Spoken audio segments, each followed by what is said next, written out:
Hi guys, forgot to come up with a different intro this time, but I'm Matirasu and welcome back to the Plague Parable, the neat little D&D campaign we had intended to run last week, but things came up. Sorry about that, gang. But we're back, and there'll be an upload this week. Promise. Swear on my channel. Admittedly not worth a whole lot. But let's get to introductions. I'm Matirasu. I'm the red panda you know and tolerate. And these are the Temptations.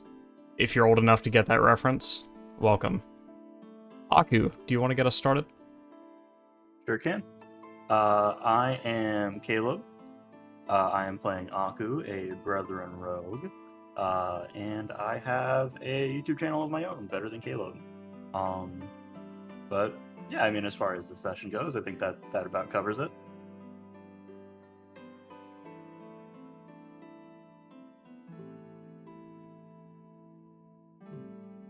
Beatrix, snap out of it. It's your turn. All right, sorry. Yeah, I am Atropine Dreams. I'm playing Beatrix, the Vulpine rogue sorceress. Yeah.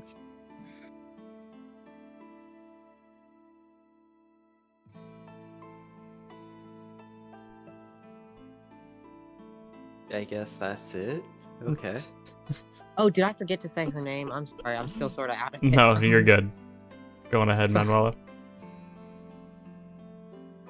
Hi, everybody. I'm Brian. I'm playing the Sloth Wizard, Manuelo Moses Goyena.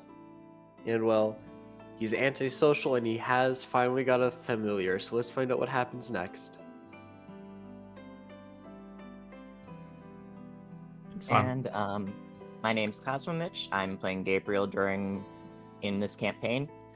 And by this point, he's started to get a bit freaked out by all of the issues we've encountered. This is very different from what he's used to. Congratulations, everyone. Wonderful introductions. So, we left off having, I believe, just left the guard post. Let me pull up the map here. A better DM would be prepared. Yeah, we've just left the guards post in the valley, and we were headed west onto Arloris, right? Actually, sorry, no, we have not quite gotten through Lux End, the forest between Fortunata Hills and the Vincentry Prairie. So the wagon is just a tugging along after your run-in with the Vignot Trade League. I'm sorry, how did we decide we were pronouncing that? I forget. We threw a couple options around. Vignot is probably the best of the bunch. Okay, alright, Vignot it is. We just had our run-in with the Vignot Trade League. A weirdly intense person harassed Gabriel about not letting the infected get too close, and now you're rolling along Fortunata Hills. Tell me, what's, starting with Manuelo, what's everyone doing?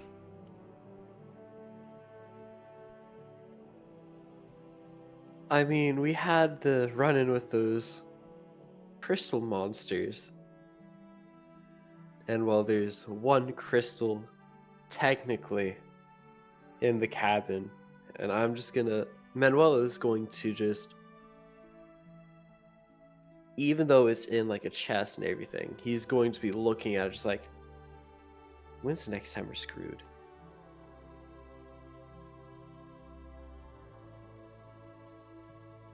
Gabriel, you got up to some interesting stuff last session. How are you coping with all the weirdness going on around you? Yeah, so Gabriel's pulling out a notebook and trying to sketch best from memory what the oil monsters looked like. The initial one we saw in the field and especially the giant one that turned into the massive gem when killed by the moonbeam. He's trying to sketch out and recall as many details as possible about these things to ask someone about later.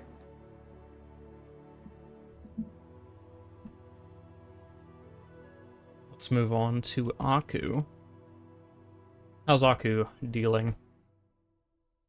I think he is dealing the best way he knows how, and that is maintaining weaponry at all times. And I think after the fight with the oil monsters occurred, and he was on the railbow that whole time, he is kind of just outside of the wagon, just making sure that it's all up and good, and that he didn't break it when he was using it the night before. Alright, and finally, Beatrix. You up to anything special?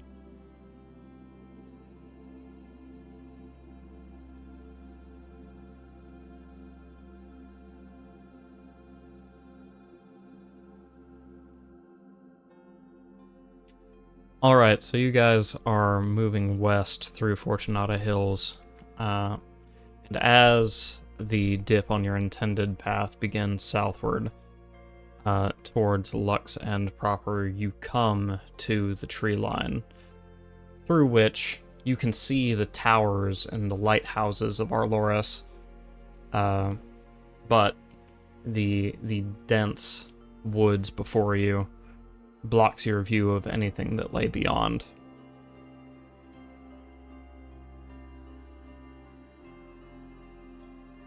Morgan will turn back to you all and say, I do imagine it's going to be something of a difficulty to get the wagon through this wood. I'm open to suggestions, but we might need to move slowly. Would it be best to maybe have one or two people outside of the wagon, kind of making sure a path is clear as we go? Perhaps, but if the woods are, as they say, teeming with infected, whoever is on the outside would be putting themselves at great risk. Okay, well, let me just take a quick peek around and see if it looks like there's a better way through off to one of the other ends here. Very well. I'll await your report, she says, stopping the horses.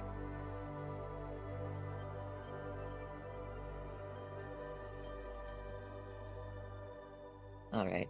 Well, in that case, I'm gonna hop off the wagon and turn to the right and walk that way for about, probably 150 feet, checking the tree line to see if it looks like there's a better pathway in. Roll survival.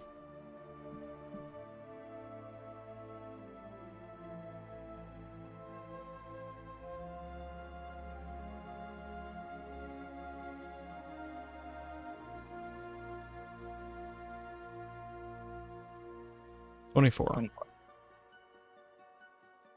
On a 24.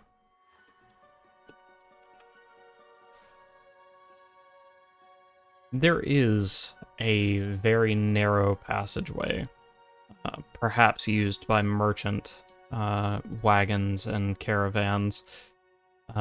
However, it's going to be a very tight fit. You'll need someone skilled to get through here without catching the wagon anywhere.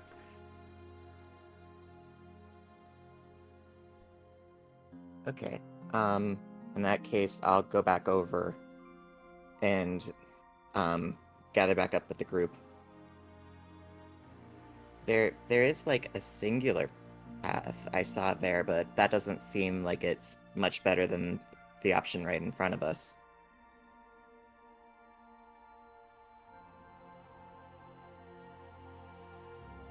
I see. Well, she kind of scratches her chin for a moment. If only we could be smaller, somehow. Or the opening larger. we'd be less at risk. But it's no use. Perhaps we had best take the path that you found. Manuela's gonna get piqued by this conversation and going to ask,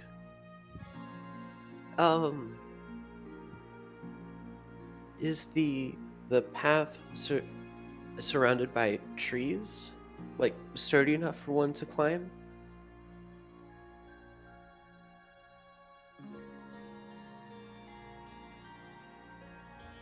Say again? I didn't understand what you're asking there. Ah.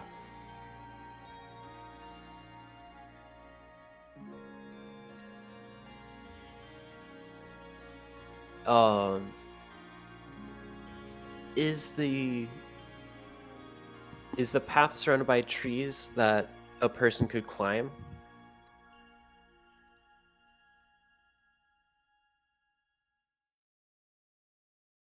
Gabriel would provide the answer, but the DM needs to provide Gabriel with information. Okay. Yes, it is. Okay.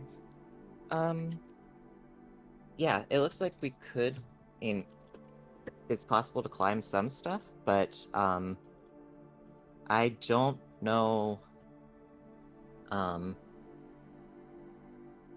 not understanding how helpful that would be.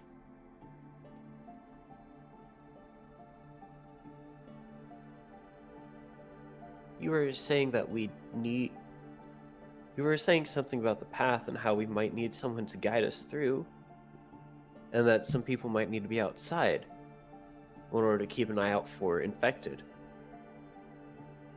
Well, I grew up in it, and I've learned how to climb the trees and everything, even though I don't look like it. I can keep an eye outside for the infected while climbing through the trees.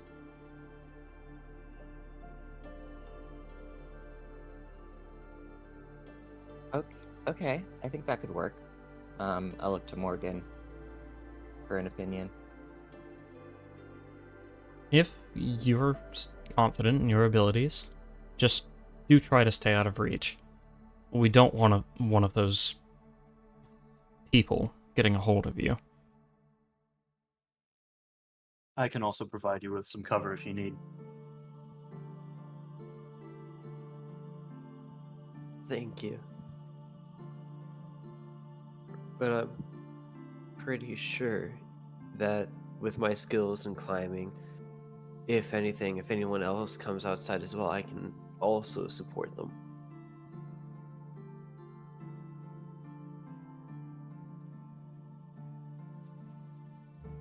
All right, Manuelo, the ball is in your court.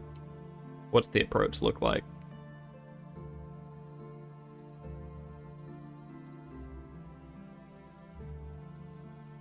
Well, first off, Manuel is gonna slowly get outside, making sure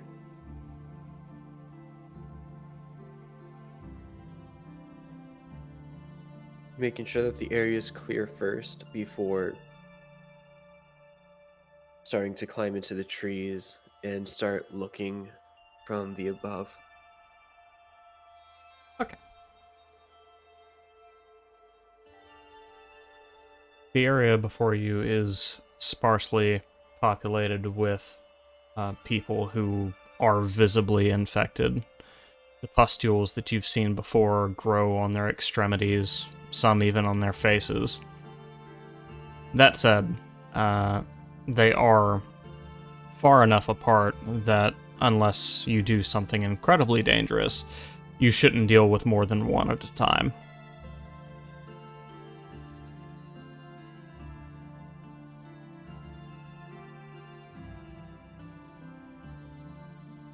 Going over through my spells real quickly, making sure I can do something before I have to like jump back in there.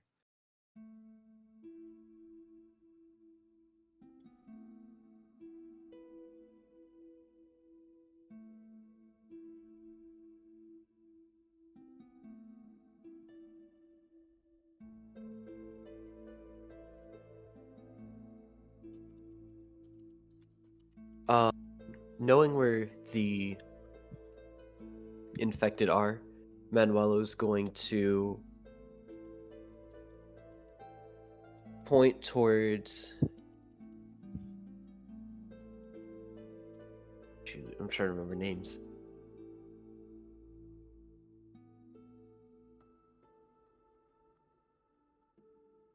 Manuelo's going to point towards Morgan and cast message, talking to Morgan, giving her instructions on where to leave the carriage while avoiding the infected. All right. She slowly eases the wagon forward, careful not to make too much noise or to alert any of the passing infected. Hey, Brian, now that we're past the first big interaction, I forgot your sub actually does entitle you to give someone advantage or disadvantage, so let me know. I think I might want to hold on to that for right now. Okay. She very carefully eases her way through the underbrush. The wagon very narrowly steering clear of bushes that lay on either side of your path. Things are tense, quiet. You can hear the raspy breaths of the infected in the distance when suddenly a bell breaks the silence. The bell chimes twice from somewhere in the city of Arloris, drawing the attention of the infected. Some begin to wander away from you.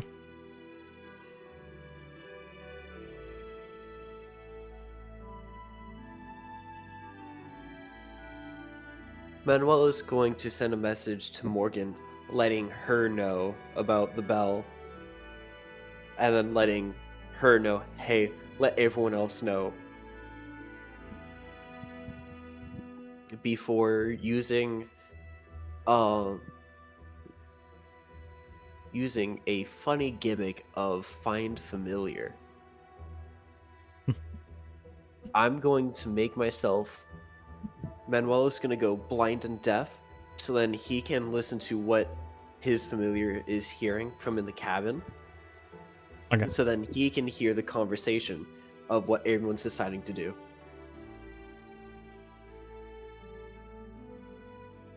Morgan will turn to the party and say, well, it seems that Bell has attracted the attention of the infected.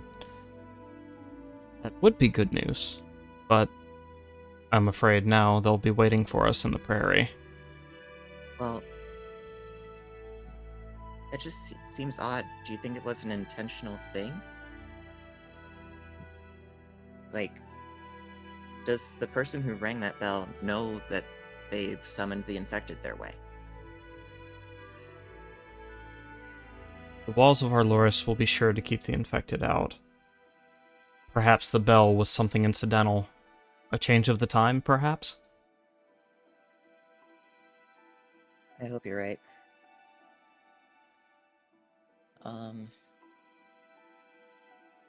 So, how much further until you'd say we're out of the thick of the forest? I'll have to consult with our friend in the trees for that bit. Okay. Because I think it's probably best to get as much distance as we can right now.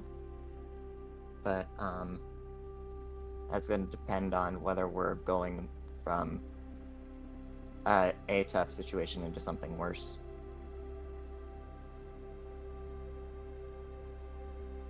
With that, Morgan can say something back to you under the effects of message, right? Yes, but the fact being that I was using the familiar to listen in, I wouldn't hear it, but upon hearing friend in the trees, Manuel is just going to snap out of it, cut connection with a familiar, so then he actually has his sight and hearing back. Okay. She'll respond with,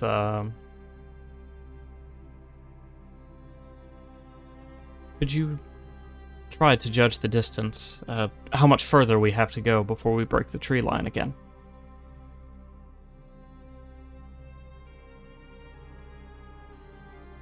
Give me a little bit. What do I need to roll? Let's give that survival as well.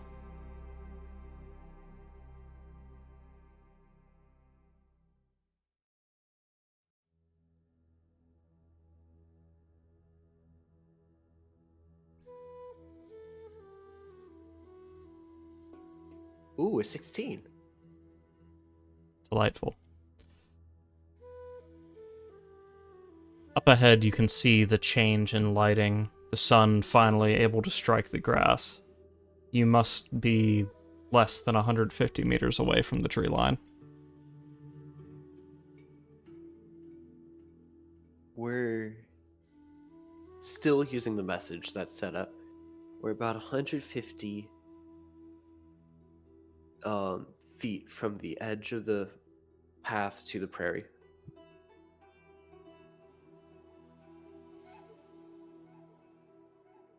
She will kind of nod to herself, relay that to Gabriel before easing the wagon forward.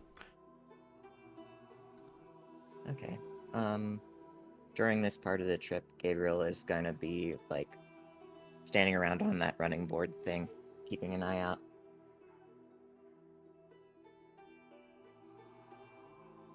From the running board, you can see the infected who haven't moved to the sound of the bell, those still wandering, sitting by campfires, or just laying down, asleep or unconscious, not yours to know. More worrisome is the collective of the infected who have moved past the tree line and are now standing in the prairie. Any attempt to leave the woods would definitely alert at least some of them to your presence.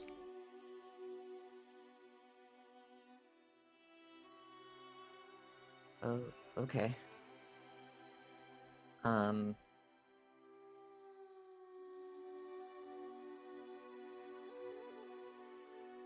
Well, I guess let's...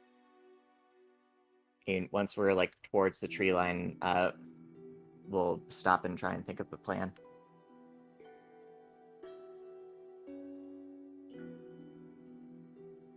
All right. At your signal, Morgan will stop the wagon and await further instruction.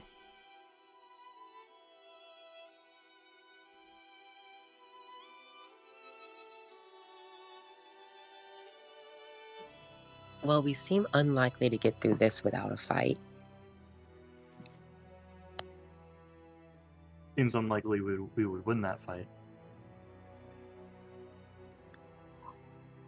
Okay, so, where are we trying to get in at? I guess, where are we trying to get across to? Is there a point, a destination point beyond just past these people? Because if we could rush through the prairie around them, then maybe we can get the right amount of distance.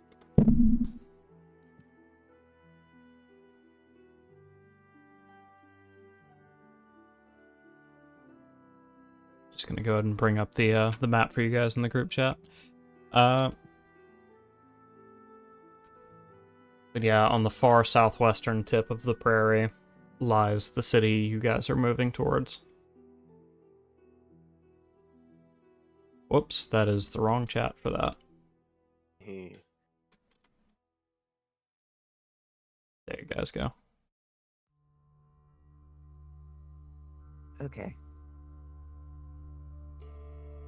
Because I could throw out a fog cloud to get us some of the way there before anybody can actually see us.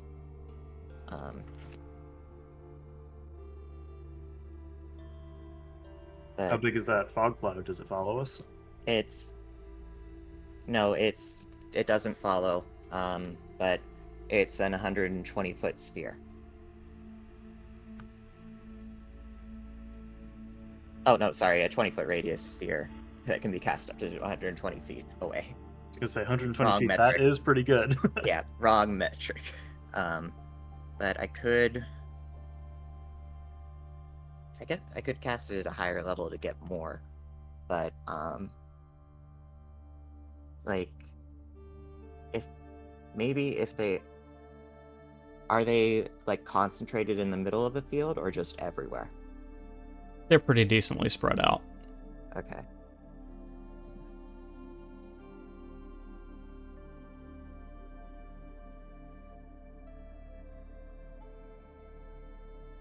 I have a quick question.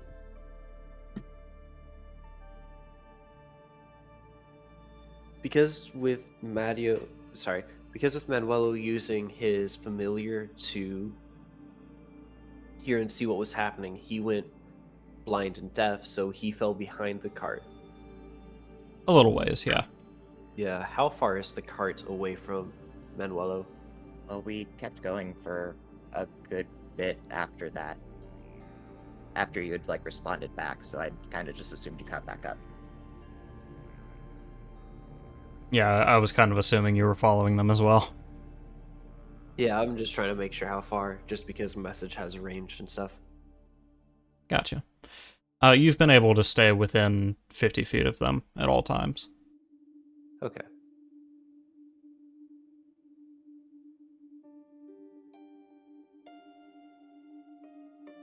Alright, gang. What's our plan of attack? Manuelo's going to shoot a message down to Beatrix saying, "We still have those fake coins, right? Yes, I think we all do. And we have like a big bag full of them, right?" Yeah. Well, I mean, I could. What happens if we just launch the coins on the opposite side of us? I mean, who wouldn't turn down free money not knowing it's fake? I don't know if the infected have much care or use for gold. I'm not following Yeah. the plan. But if we create a big enough sound doing so, it could draw them to that instead. Yeah, Aku's right. The sound could be useful. The gold won't be much of a distraction. I don't know how much these people are interested in gold right now. Okay. Well,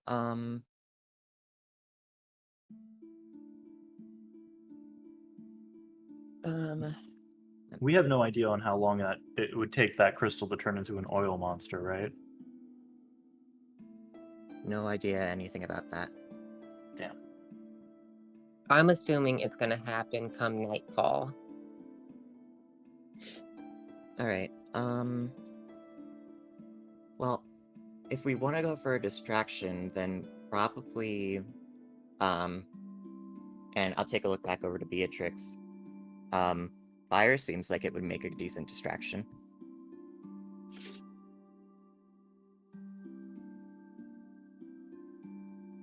Yeah. How dry is the prairie? For this time of year, and especially with the rains that passed through recently, not very dry at all. Ah, damn. Okay.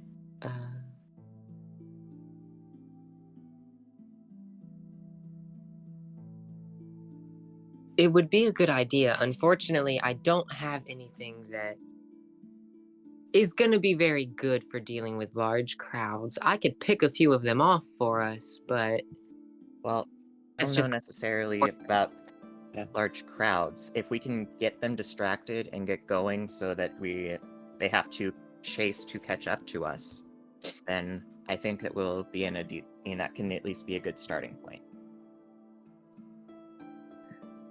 what do you suggest? if you, I mean, if somebody knows how to, has like thunder or something that can make a loud noise, then theoretically that could be helpful. Not me. I don't have anything that can make noise, really.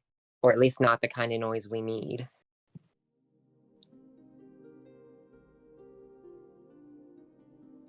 Okay. We could try setting some sort of trap that could be triggered from a distance. Something like rocks falling in the distance to make them go that way. And we can try and trigger it using the railbow or something. At this point, Manuel is just gonna slowly get back onto the wagon and slip on inside.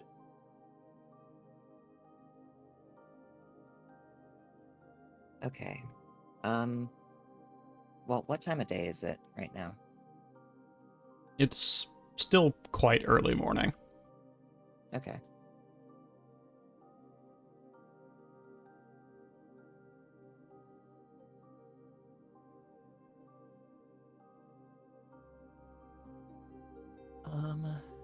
Because I can do gust of wind to push back anybody trying to get to the wagon, but we have to figure out a way to get in there, like move into and then out of the crowd first.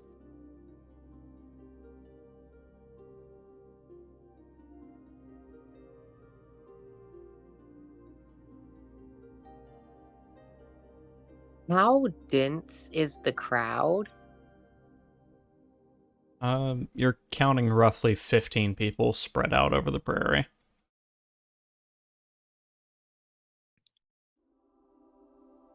Oh, so that's not a lot then. Yeah, it's not that. I was thinking there was like way more.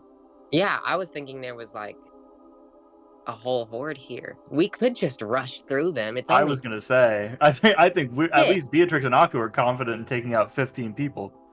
Yeah, 15 barely living, shambling, practically already corpses. Let's rush them. Manuel is just gonna be like looking at both of y'all and be like, "Are we killing them?" Did you have another suggestion? Because we're all ears if you do. I mean, I know this funny spell called catapult. I heard that laughter. Go on. I was thinking with the coins, I could fling them against the trees. Oh, okay.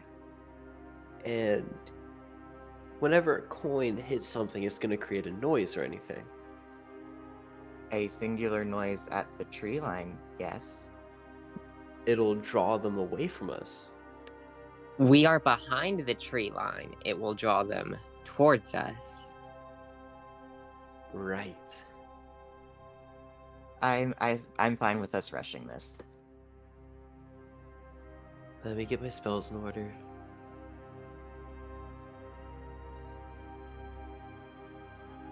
This is going to be fun. So Gabriel's gonna get onto the left side of the left side of the runaround board. Yeah, Beatrix is going to climb up to the top of the wagon. I will man the railbow. Manuel is getting on the right side.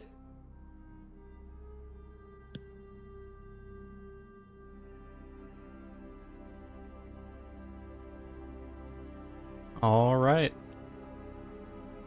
Morgan awaits your cue, tense and ready to rush through the prairie.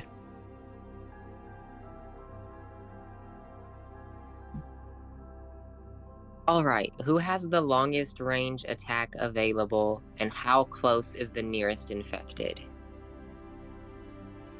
I feel like probably maybe not the railbow. I don't know what spells you guys have, but that feels pretty long range. What's that range? I'm looking for it now.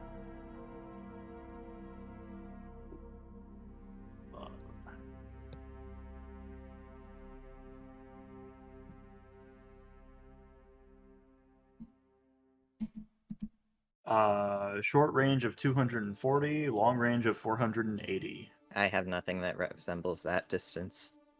Oh yeah, no. My furthest thing is like 120.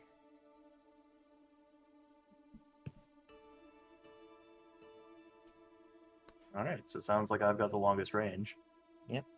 To answer the question from earlier, the closest infected right now is just off to your left side, about 70 feet away. I've got nothing to beat that range, and we're screwed. Well, we don't have to take them all out, but if we can pick off anything that comes close, then that would be ideal. Wait, Yeah. if that's on the left side, that's not for me to take care of. Even more fun. Yeah, I can take care of the closest one to start us off as soon as you guys are ready. Yeah, I'm ready. Yeah, and Beatrix will just be on the lookout. Anyone who starts working their way towards us is catching a firebolt. Manuelo is ready with him getting ready with this with magic. Alright, so I'll take my shot as soon as they're good. Alright. Looks like everyone's ready. Just need the signal. Yeah, I'll go ahead and give that signal with the sound of the bolt releasing. That's a 10. Alright. A 10 will hit. Go ahead and roll up that damage as well. You got it.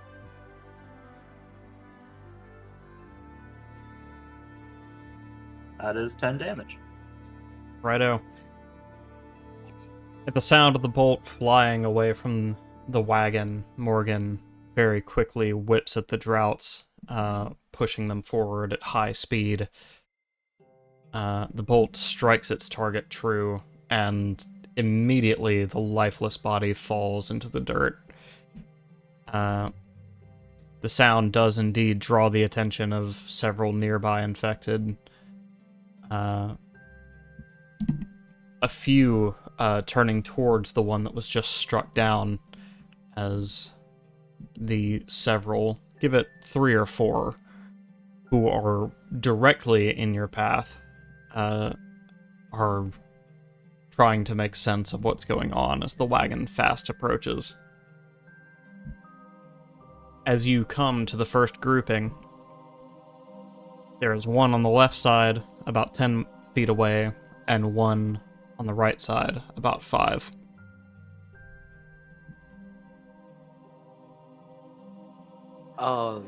So for the one on the right side, Manuelo is going to cast Cloud of Daggers. Alright.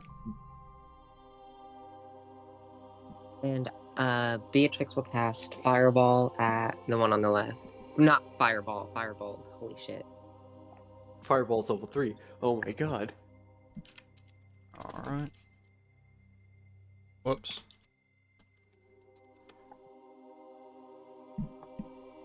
I don't imagine a 12 is going to be the saving throw they need for the Cloud of Daggers, huh? Or is there even a saving throw for that? There is no save. Oh, okay, yeah, just roll up that damage then. Give me 1 second. Ugh, allergies. And I'm assuming a 23 hits. Absolutely it does.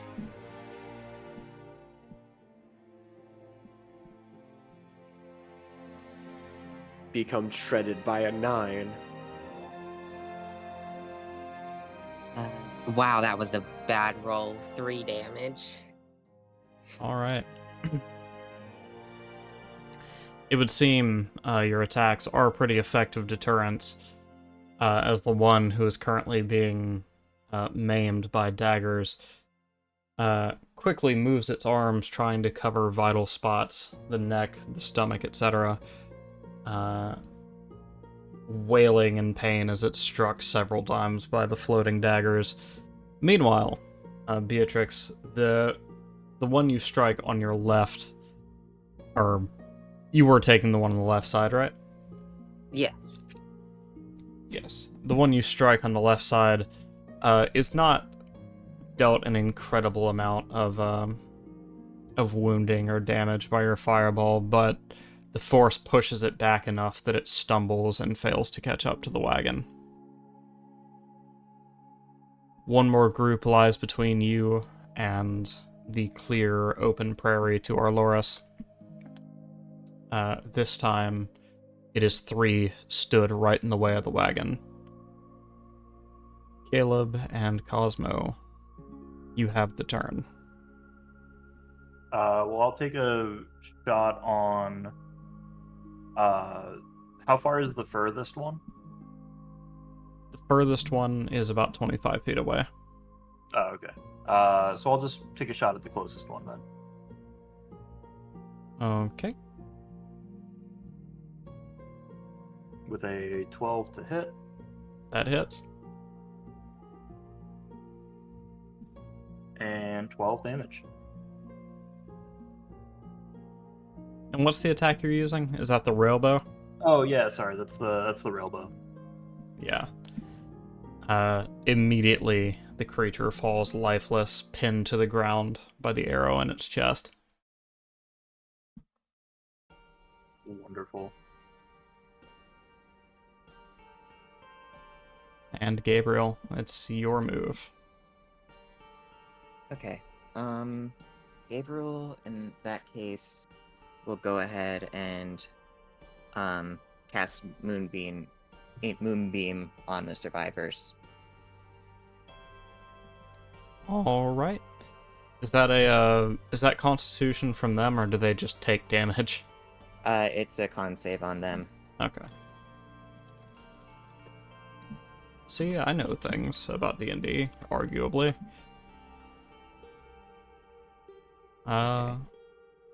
So on a failed save, they do on a failed save they do 2d10 radiant. On a successful save, they take half of that. All right, roll up that damage then.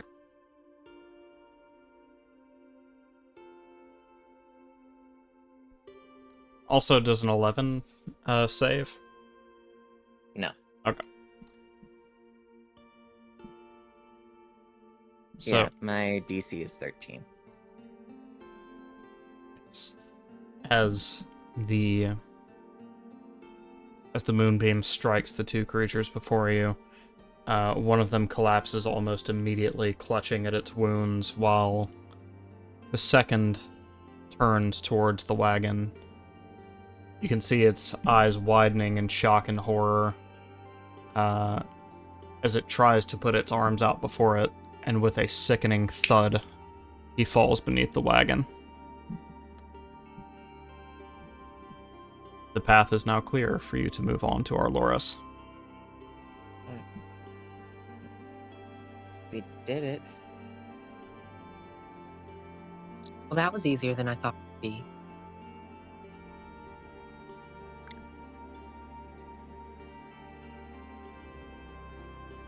Okay. You could say that. Let's just get going. I don't want to be near this place for too long.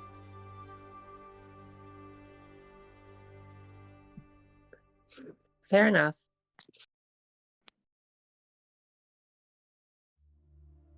It's a pretty straight path from where you are in the prairie to the city of Arloris itself, and as you reach the walls, you are flagged down by a man in a tower.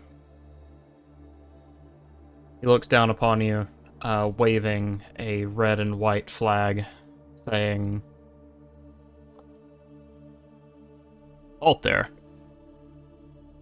I trust you're not infected trying to get into Arloris." You're correct. Then, state your business.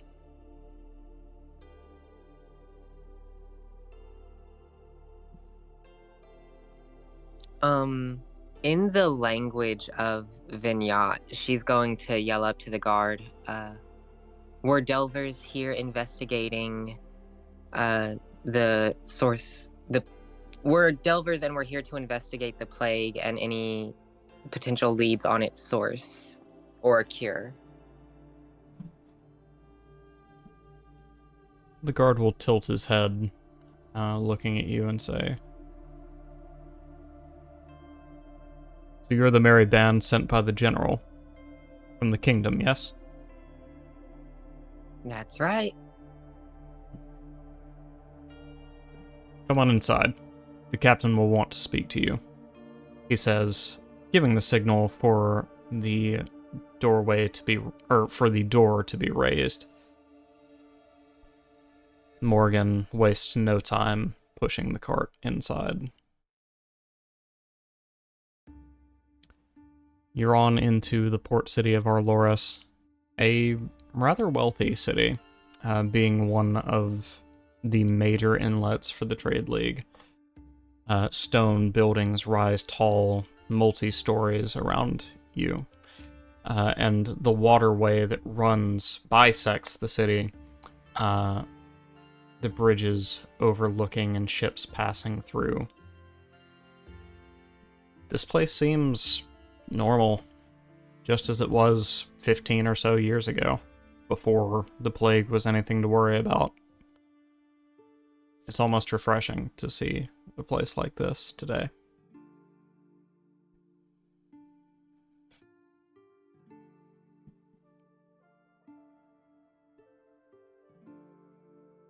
As you get through the gate, a well-decorated guardsman of the Vignette Trade League approaches your wagon. This must be the captain the man at the door was talking about.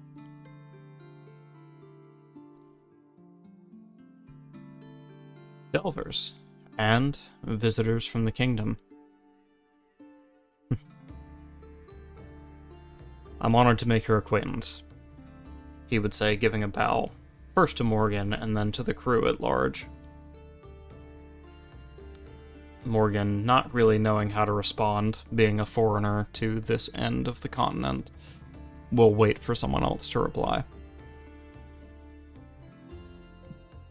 Beatrix will step forward, give a slight bow, greet him, and just be like, "Pleasure to make your acquaintance as well.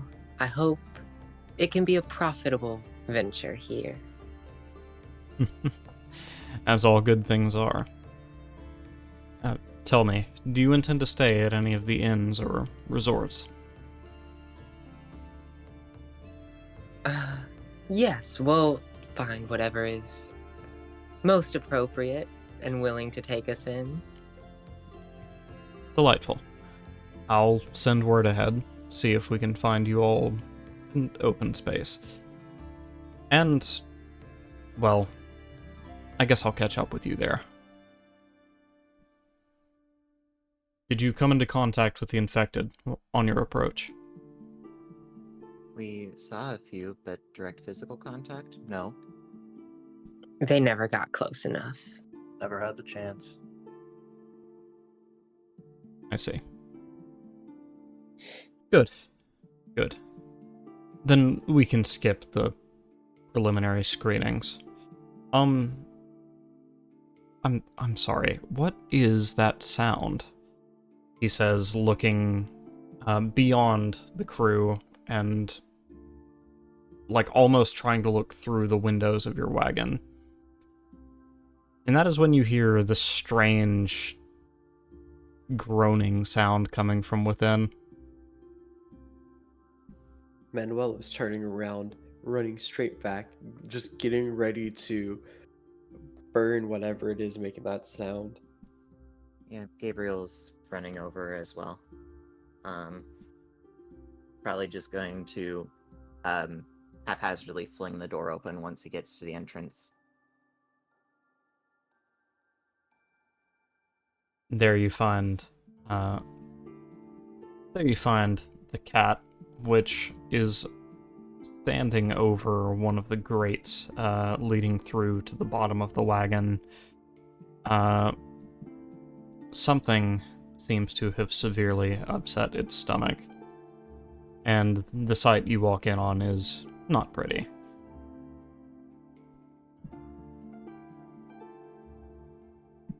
Okay. Well, I'm gonna take a look around, and first look for the box with the onyx in it.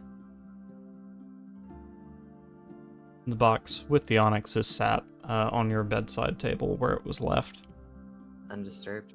Yep. Okay. Well, in that case, I guess I will go grab a towel and approach the cat.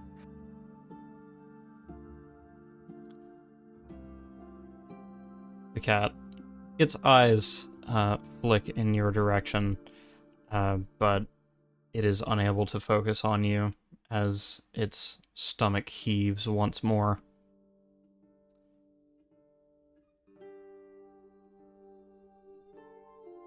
Well, I guess I will signal back to the others that it's nothing dangerous.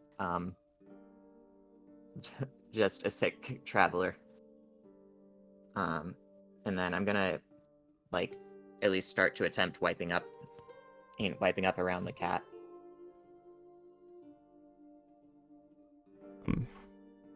Sorry to hear it. It's not exactly the season for this kind of sickness, though. Are you traveling with someone who may be infected? No. It's us and a house cat. Ah, And there's no sign of anything on him. I see. Well, I'm no stranger to the odd pet with no stomach for travel. I'm just glad it's not something more serious. Anyhow, I'll leave you to your business. He'd say, giving you a bow before walking on towards the tower where you were first met. You now have free reign over the city of Arloris. What would you like to do?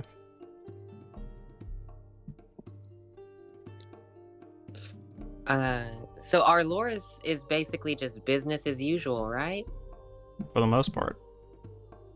Nice. Okay, hold on.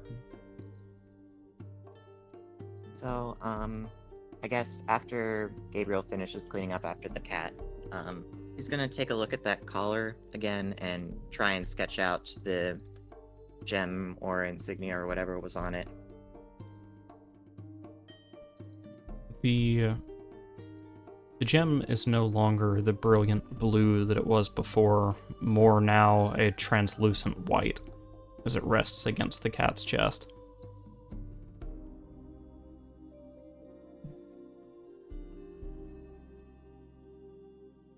Okay.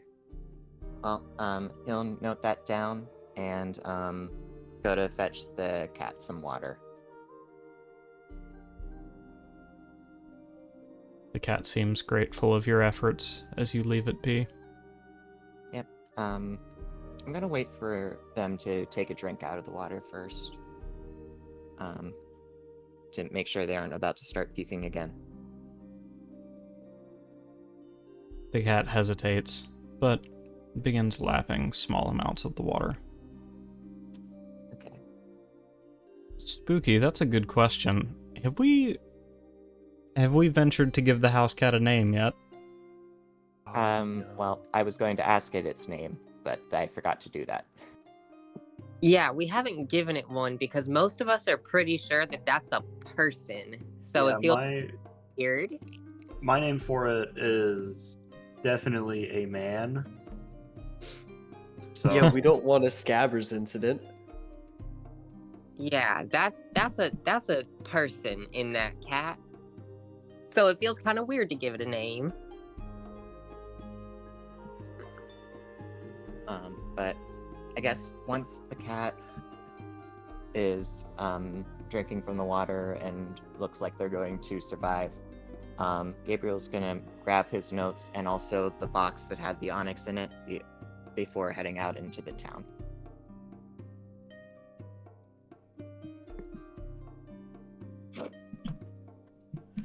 All right.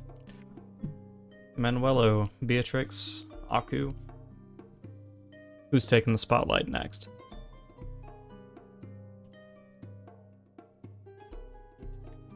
I think Aku would probably just walk with Gabriel. He doesn't really have coin to spend on anything at the moment.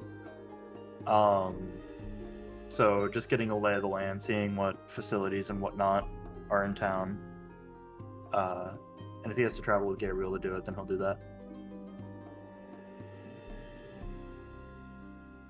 All right.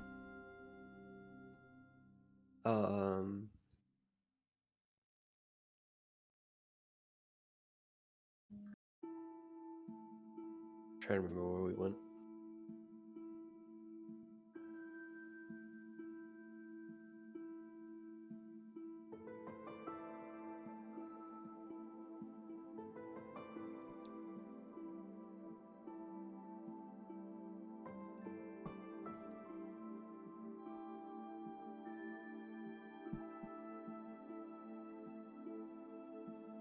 All right. While we're waiting, Aku, your search turns up that not only is this place doing every bit as well as it was before the plague, at least visibly, this is one of the few cities in the world that still seems to have a functioning entertainment district.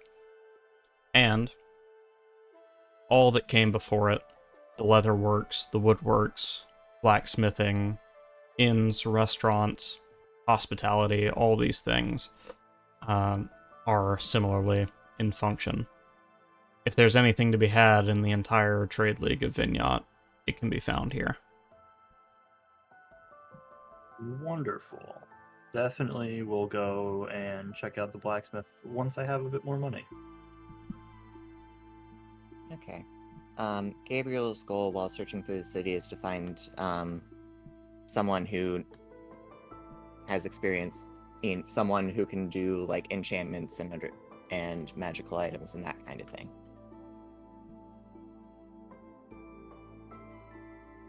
All right.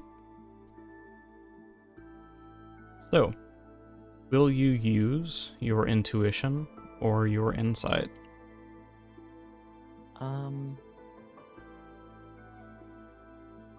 I'll do insight. Give me 1 sec here.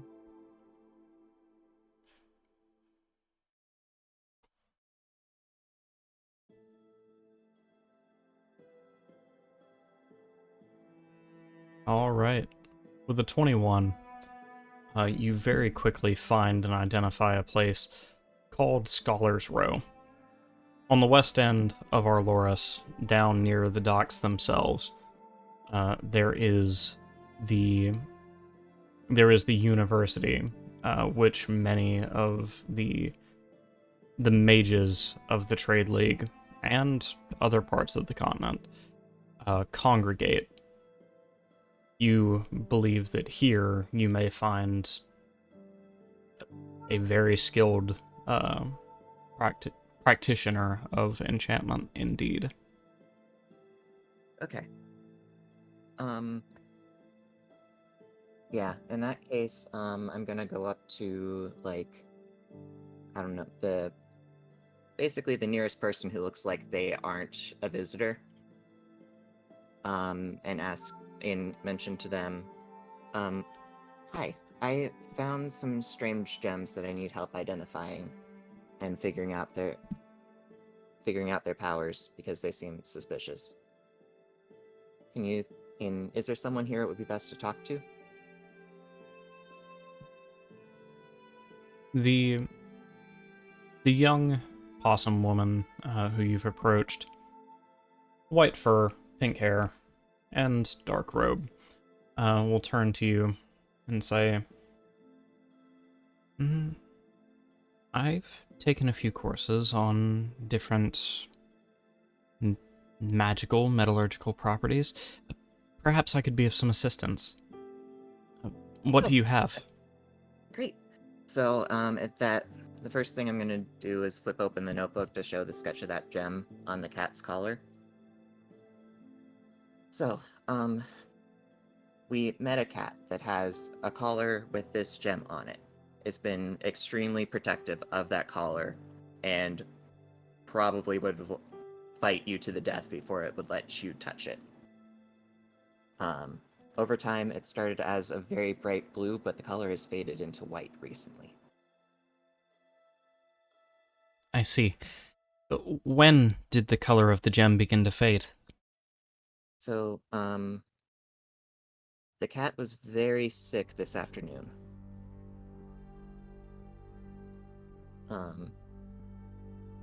So I think it was definitely today. And I noticed it after the cat had been sick and throwing up. I see. Well, there is an explanation for this. Are you aware of dampening spheres? Just in general.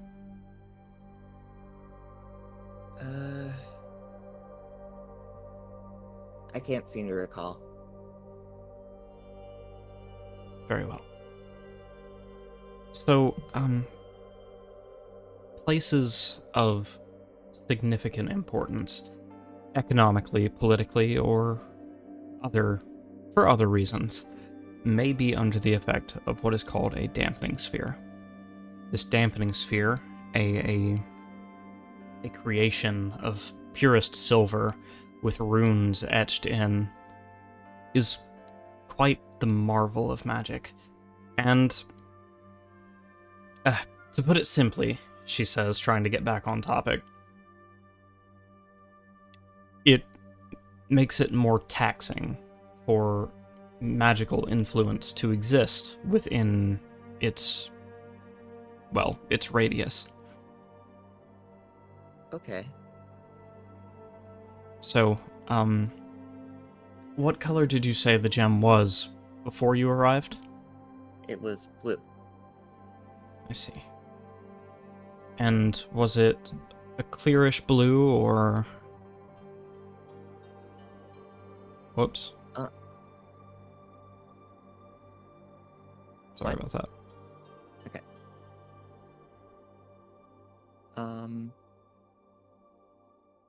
I remember it being like a bit more opaque, not necessarily clear.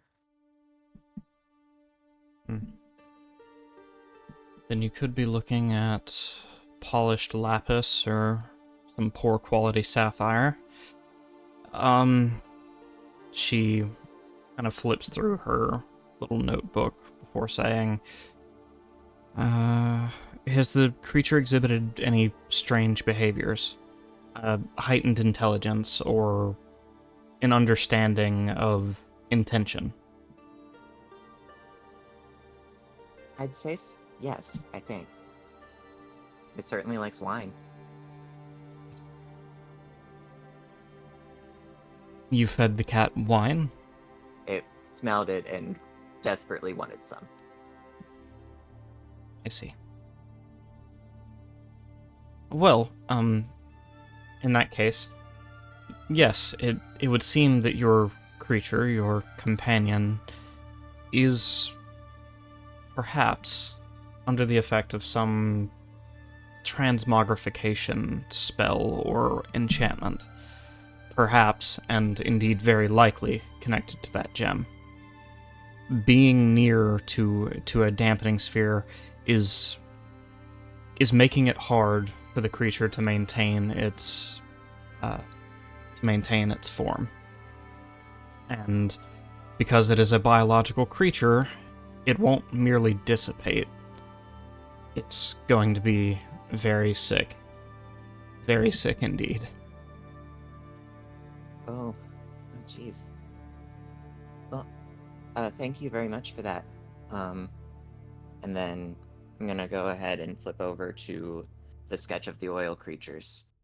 If you don't mind, there is also one more thing. Certainly. Go on ahead. So, I'll set down the notebook in front of her. So, in the middle of the night on our way here, we encountered these creatures. They were like full like vaguely humanoid, but largely just like blobs of oil with these freaky masks on them. And like the eyes weren't static on the mask, they could move around to any spot. And they attacked us in the middle of the night. And, I've never seen or anything like these before. And the other weird thing was when we defeated one, it would turn into a gem. And then I'll open up the box. This wasn't one from the fight directly, but it looks almost identical.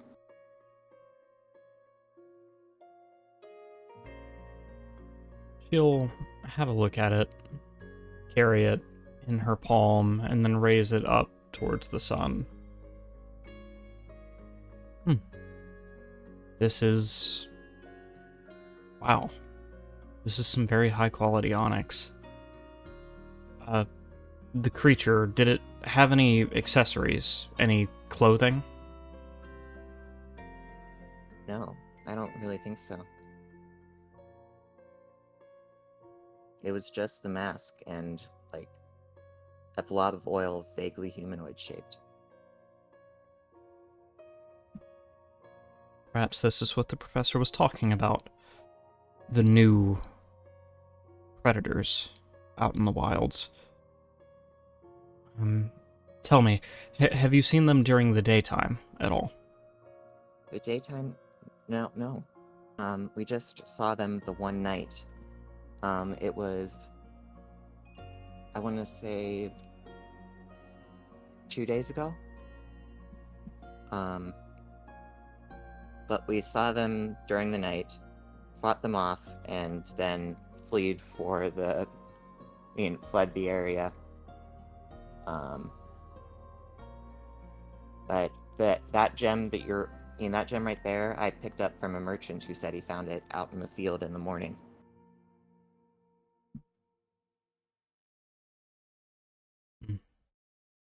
You have some valuable data, I believe.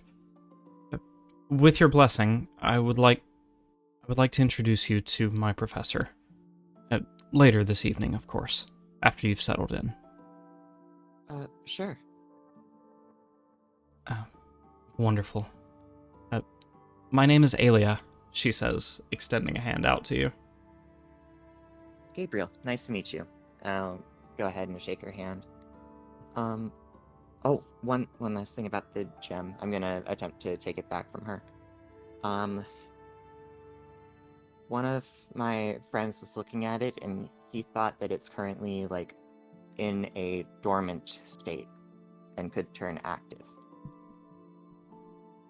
Like, right now, we have concerns that there might still maybe be a creature inside it. I have my doubts about that, but that's the current, like, major concern. So it's probably best that I just keep this over here for now. Of course. If this creature, your captive, is magical in nature, he shouldn't be able to emerge under the effects of the dampening sphere.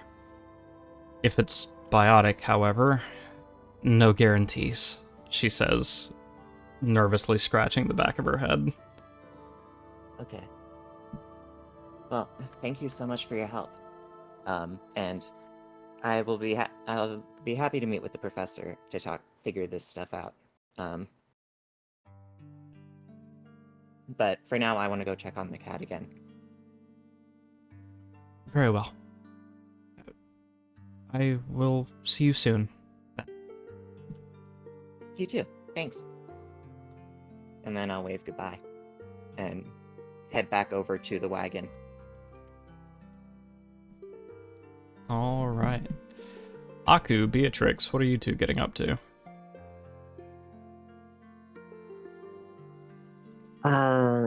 Beatrix is gonna find a jeweler to get that ring she stole from the soldier appraised to see how much money she has. All right.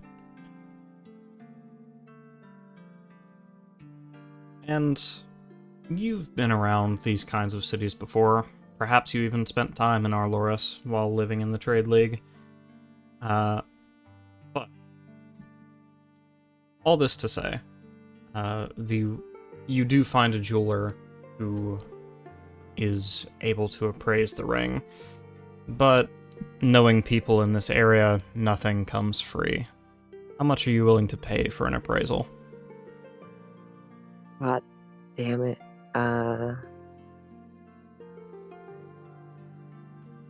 For an appraisal, fucking 3 gold.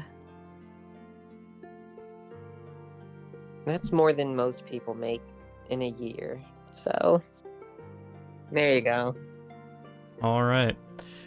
With a budget of 3 gold, you do find a tradesmith who is willing to appraise this and any other item you have. This is the only thing I have worth getting appraised, so... He holds up the ring, examining its clarity, its cut, and says, "Well, it's a pretty rough make. Seems the gem was all but shattered before it was put in the ring. It's not going to be worth much to a collector, but you can sell it to the mage folk. They might give you, I don't know, 5 silver." Oh, damn it.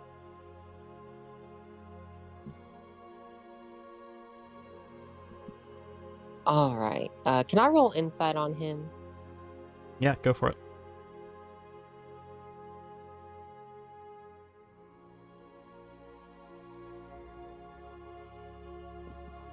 What is my insight?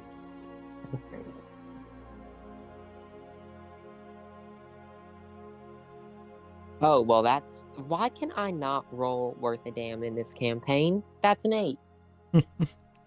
Insight seems to be your worst quality, as a matter of fact. I have expertise in it. I know. I'm just talking about your rolls. Anyhow, It's I still have the die, and you know what? Beatrix, take it. okay. Oh my god, Brian coming in clutch. Here we go.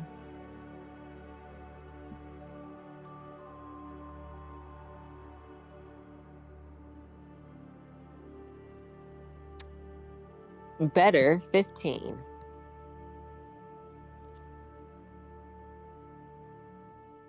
He seems to be running a very common scheme in this trade league. The gems alone would be worth more than 5 silver, much less the actual raw gold that is attached to it. What you imagine he is about to do is offer you a seemingly better price, and hope that you will take it without any suspicion.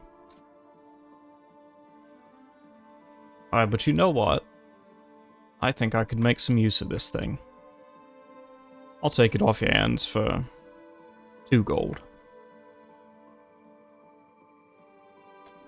She's just gonna look at him with this, like, are you fucking kidding me face, and say, in the local language, say, do you think I'm some Orion who just stepped off of their first trade ship?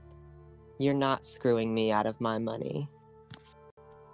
1 second.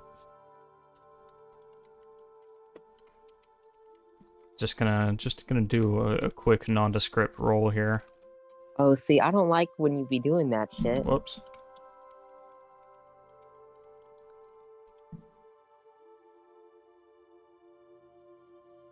What's your charisma? Just modifier. Just my modifier? Yes.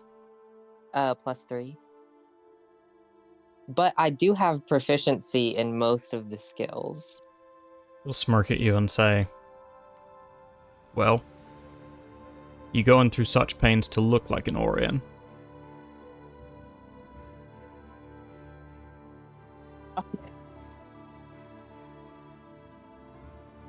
Wow. Alright, alright. You're not supposed to be here, are you, lass? I'm gonna cast Detect Thoughts on him. Go for it. No roll for the first bit. Before any roll happens, I'm able to glean his very surface thoughts. Paranoia. Does this dude know me or know anything about me? What's he thinking? His primary thoughts are not about you in particular. He has an inkling that you are some kind of fugitive or stowaway who has come here not through the proper routes. He has no inkling of who you actually are.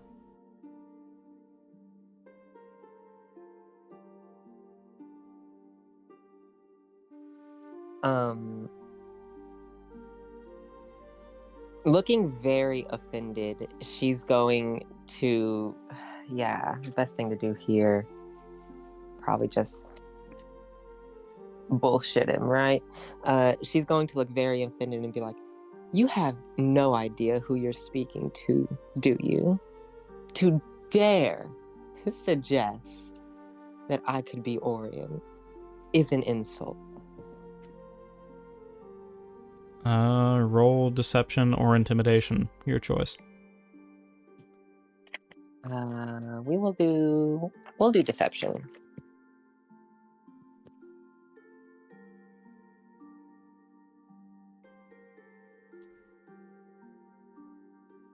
$17.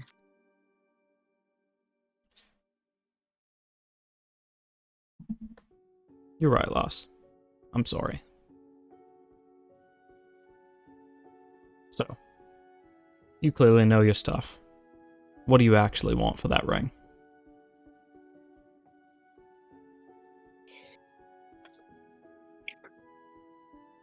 Fuck, I have no clue how much it's actually fucking worth. It's the point of going to an appraiser when you're not getting cheated.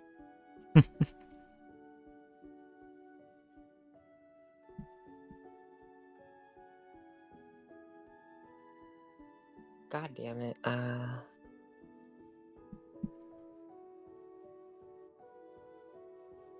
Can I, using the detect thoughts that I'm hoping is still going, I don't know the duration or anything, can I now try to like push deeper and find out what he thinks the ring is actually worth? Sure, but do roll for it.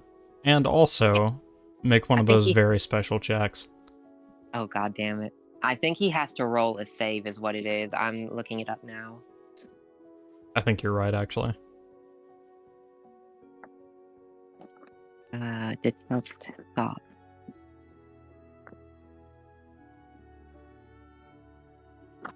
Yeah,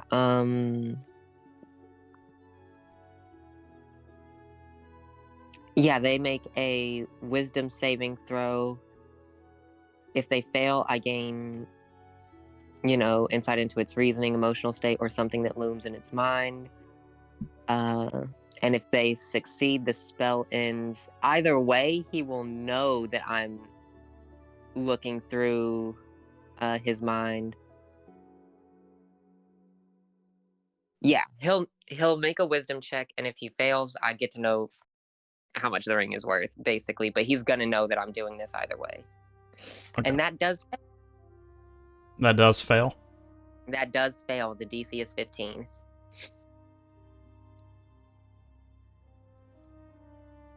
He's very sincerely hoping you don't go too far above 30 gold.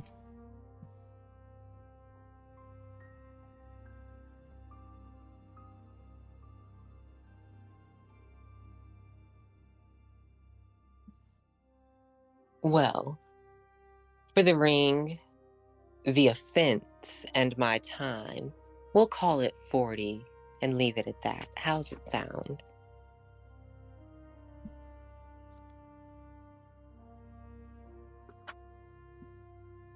You know what? That's an offer I've got to respect. He will open up a pouch, toss 40 gold onto the table, and extend a palm for the ring. I don't trust this dude, especially not after what happened with Verasta. Is that gold legit? It is. Okay, then I'll give him the ring. Pleasure doing business with you, sweetheart.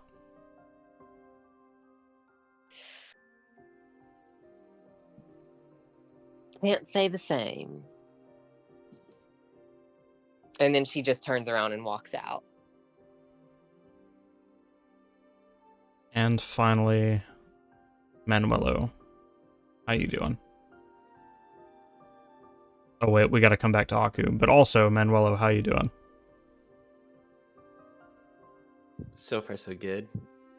Manuela is just like looking around, trying to absorb the culture. And what culture there is to be had between the high society, the students, and the commoners. This is perhaps not a place that's wholly, not wholly foreign to you, but it has an air of propriety and cultural, how do I put it, importance that is absent in some of the commonwealths of Alamats.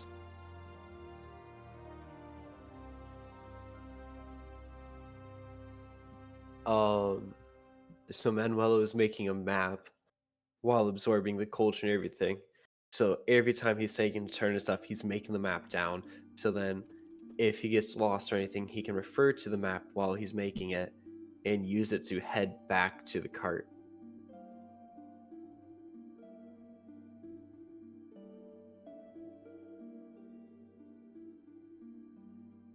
Also, Beatrix. Actually, first, Yeah. let me resolve that. Could you say that last bit again, Manuelo? Manuelo's making a map, like while he's going through the city. Okay. And Beatrix, you still need to roll your wild magic surge. Damn, sorry. Here we go.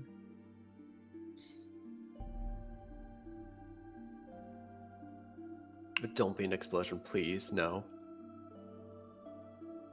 We're still safe. The DC is 7 now, but we're still safe. Oh boy. So, would you say that what happens when this does stop being safe? Does that number go back down? Yes. Yeah, when a surge happens, the trigger goes back down to 1 and has to work its way back up again. Okay. Just becomes 35 and it's suddenly impossible not to roll it. That's the part I was worried about. Anyways, Aku, you have the spotlight. What you getting up to?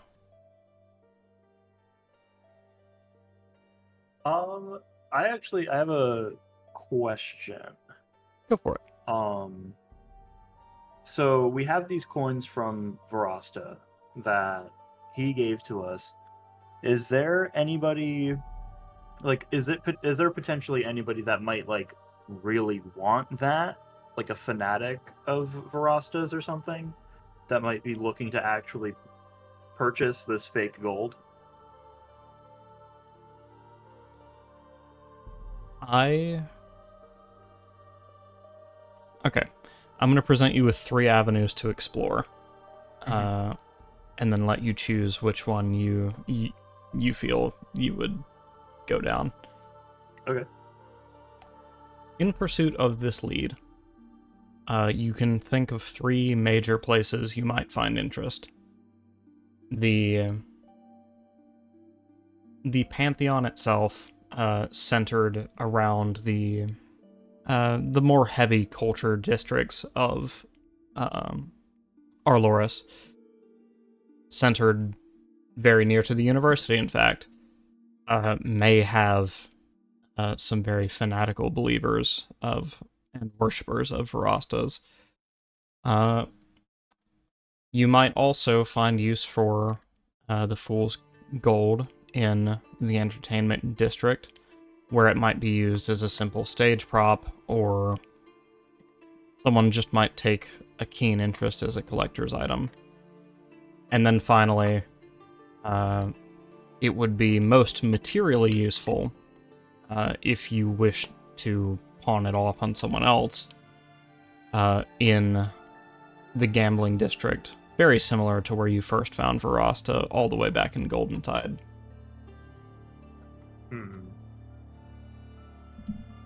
I think I'll go to the Pantheon by the university first. I think his sort of train of thought is that those are people who are going to want this particular thing the most, so they might be willing to pay him more for it. All right. You step into the building of the Pantheon and find worshippers of all kinds. Very thick walls segment each particular facet of the Pantheon's each of the Pantheon's rooms, basically, letting believers hold their customs in their own little private section of the building. You approach that which is dedicated to Virasta and find not an effigy of the gambler and the scoundrel that you met in Golden Tide, but rather of a benevolent-looking druid deity. Quite a change of pace from the man you met back in Golden Tide. Would I know why this is the case? Yeah, roll religion. Okay. I forget that religion is skill, actually. 12.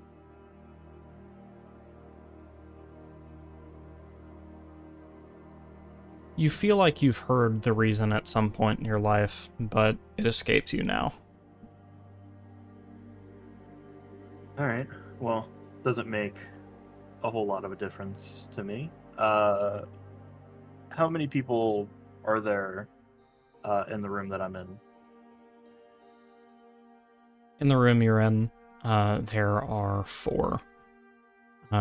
2 of them quite druidic looking, carrying staves the whole 9 yards, and then 1 scholar and 1 commoner. I will approach the scholar and just kind of, I guess, he starts by just kind of tapping him on the shoulder.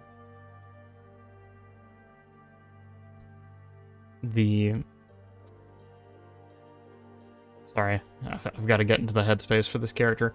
The very haughty-looking bull man turns his head to you. A long, thin piece of plastic connecting his mouth to a cigar. What do you need? Well, I happen to be in possession of something that I think might pique your particular interests, and I was wondering if you might be interested in buying it from me. I actually ran into the guy himself, Virasta, just the other day, and I have something of his. You met the Virasta. The very same.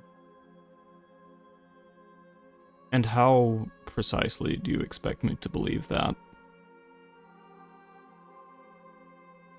Do I not seem like a trustworthy individual?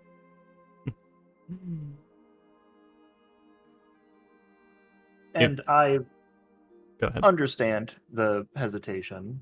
However, I'm not well versed in this realm of the world. However, maybe this means more to you than it does to me, and I will take out the pouch of coins and just put a few in my hand. And he gave us these. conned us out of him when we caught him fair and square, and he conned us out of the gold he owed us. Sounds in character, doesn't it? Let's see.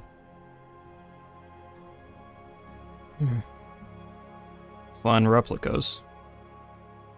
If that's what they are. I don't mean to discredit your integrity, stranger, but you must understand how rare a chance encounter with a man like Verasta is. How exactly did you manage to corner this god? Well, for lack of a better way to put it, we sort of beat him in his own game. My companions and I happened to be in a city where he was staying, and we got wind of a fox that was causing some trouble. So we went to the only place someone like that might go, and we found him and convinced him to come along with us. And of course, one of my companions decided to try and threaten him, which didn't go super well for us. But he called a spade, said he would give us each 100 gold, and we foolishly believed that he actually did. I see. Fine. I'll bite. Even if it's fake, it's a nice story. How much you want for him? Well, it's about 100 of these divinely counterfeit gold pieces. So, say, start at half that number. 50 gold for all of them? Seems fair to me. Yeah. I guess I could do that. I knew you were a sound individual. Sorry, go ahead. No, you go. Rather than give you gold, he gives you a series of very colorful notes. The label and denomination written in an Orion script. This'll have to do, though. I'm afraid I don't have any raw gold on me. He kind of just looks at these scripts. Are these essentially like checks? Or They're just Caleb, they're just Orion notes, like banknotes. you don't have any actual gold on you? Afraid not. Just so I, Caleb, understand completely before I make any decisions, can I do anything with these notes? Anywhere in the Trade League of Vignot that you can find a bank, they will exchange all different manner of currencies. Oh. It's just for the immediate future, you will not be able to spend these at any vendor who only takes gold. Gotcha. Okay. Aku's fine with that. He can make a trip to a bank. I'll accept the notes and say, well, beggars can't be choosers, I suppose. Pleasure doing business. I'll see you around, he says. I'm sure you will. He says, continuing to examine the coins. And I'll leave. I got what I wanted. All right. So, we have finished our first round of leisure activities for the day. If I recall, Gabriel, you had a pretty direct next step, right? You were going to check on the cat. Yes. So let's I'm follow. heading straight there. Yeah, let's follow that for a minute. Okay. You get back. Oh, sorry. Go ahead. I was gonna say, well, actually, just tell me what it's like, what I hear when I get there. You arrive back at the wagon and find the cat looking a little better hydrated, but definitely tuckered out and still dry heaving occasionally. Okay. In that case, I'm gonna step back outside the wagon again and house shape into the same house cat I did previously. Wild shape into the house cat. My goodness. And then I'll re-enter as that cat. Roll Arcana while you're wild shaping.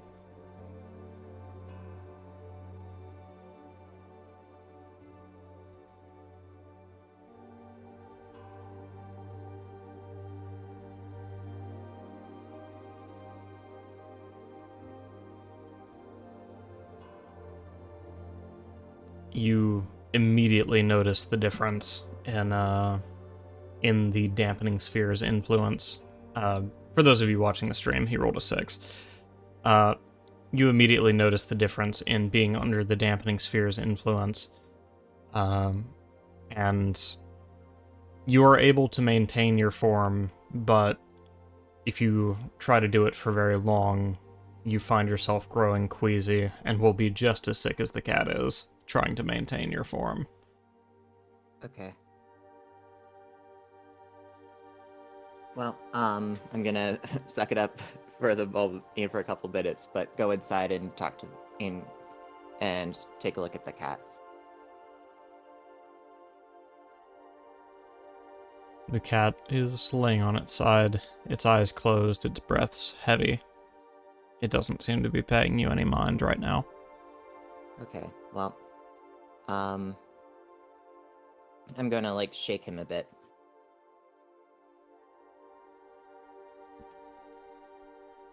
It stirs awake, and in the same manner as it spoke to you before, the reason I'm not doing a voice for it, it says,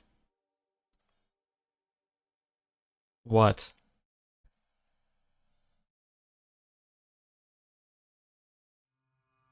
Are you okay?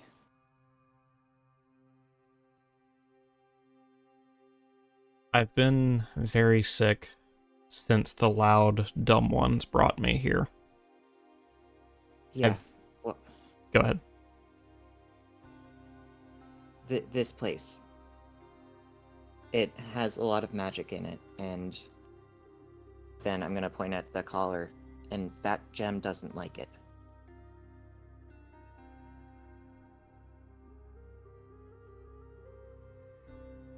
What I am to do then?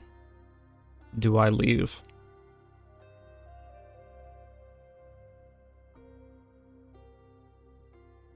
What is this gem anyway?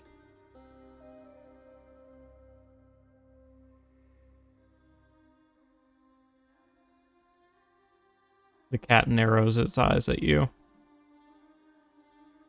This gem is this gem. Okay. Well, this gem is killing you, slowly but surely. I'm just concerned.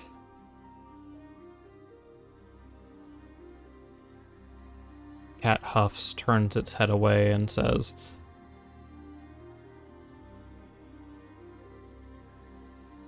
"I leave then. The big, loud ones won't miss me."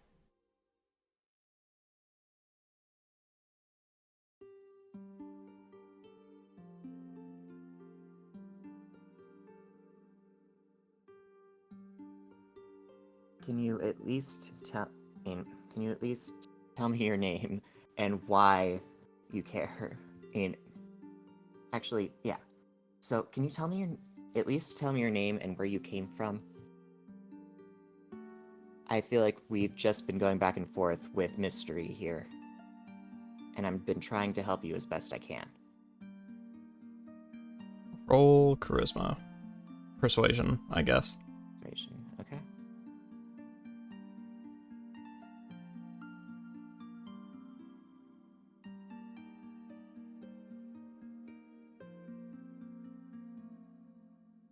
16.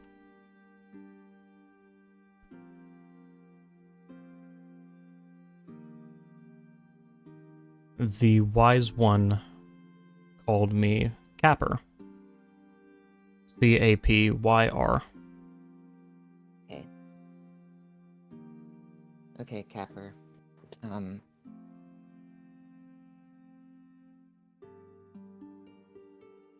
If you do not, if this gem is so important to you, I understand, but I don't think that going out there on your own is going to be a safe idea. I can see if we I can see if we can find a spot where the magic's less strong. But I strongly recommend. I can't support you running off.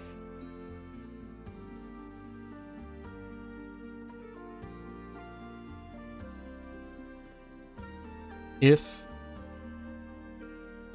the magic is weak in this place, I will follow you. Okay. Alright. I will do some looking around. Just take care of yourself for a moment, okay? And then I'm gonna point back to the water and wherever the spot was where he's been vomiting. The cat gives a nod and curls back up where it lie. Okay.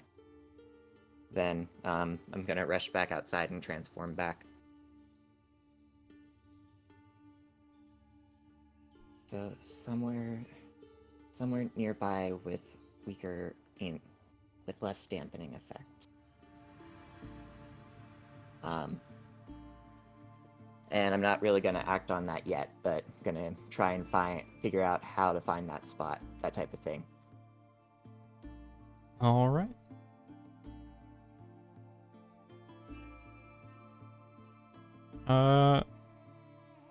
So last episode, it was requested that we take a short break at around the midpoint of the session. Are we ready for that now, or do we want to move into the end?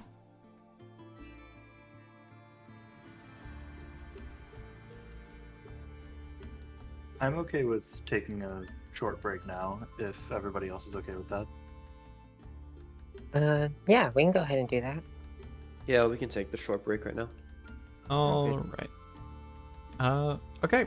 Then let me move you guys to the BRB screen. You guys are totally free to, talk, chat, communicate, do whatever when you get back. Just know that the mic is hot and we are still live. They will be able to hear you even on that screen. Okay. Sounds good. Good to know. All right. See you guys then.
Ooh. the scenario with the cat's getting so much more fun, right, everybody?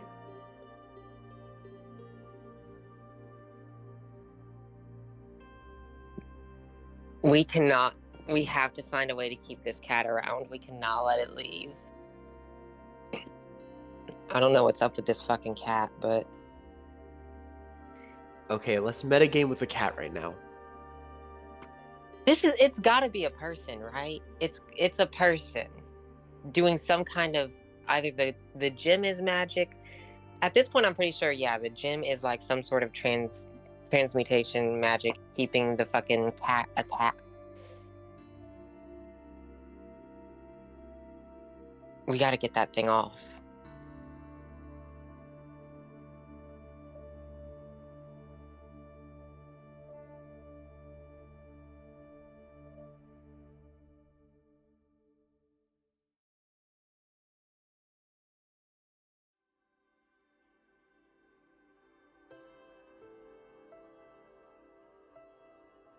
Well, I mean, the issue is the magic, because there's so much magic in the air.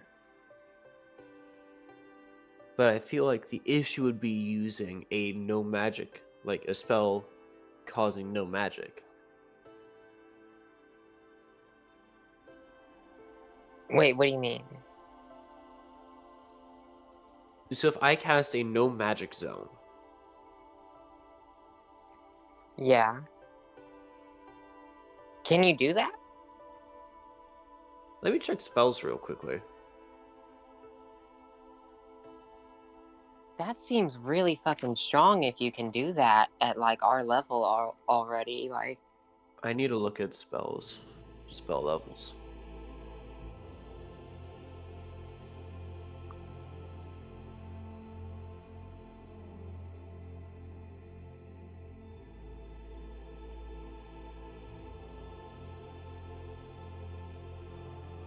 the cat, what We're else? trying to figure something out.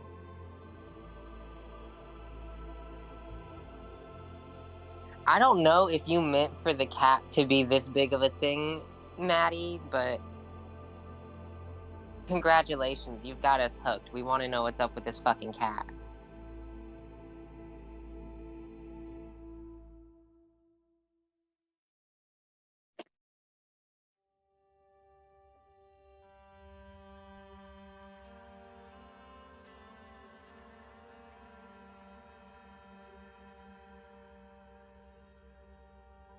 It's just so interesting. We have to know what's going on. I have a plan, but I can't do it until I'm able to level up.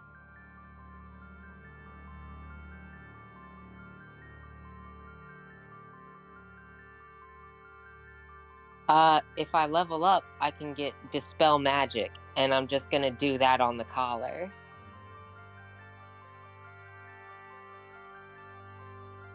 How is that evil? The collar is magic. Yeah. Fuck. The collar is whatever is keeping this thing a cat. I don't think it's really a cat. I want to know what the fuck it is. And if it won't tell us, then I'm gonna find out. I can.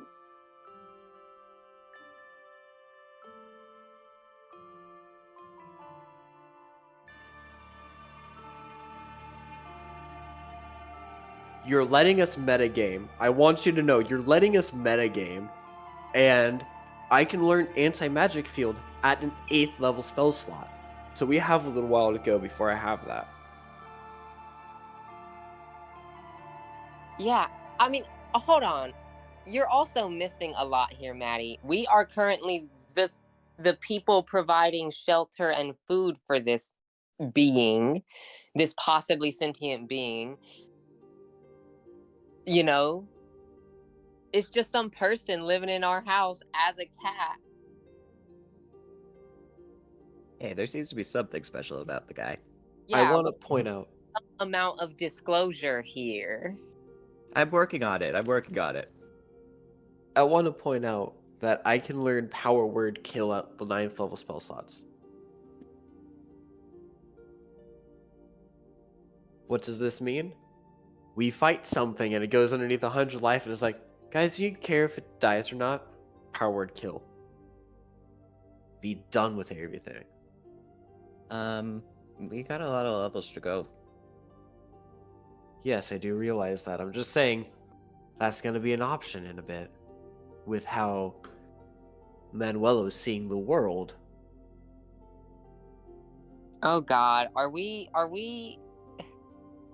fucking Manuelo up? Y'all won't have to worry for a little while. But Manuelo, being the antisocial, small group person that Oh he no, I was was growing up. worried that he's going to turn into entering his emo edgelord era.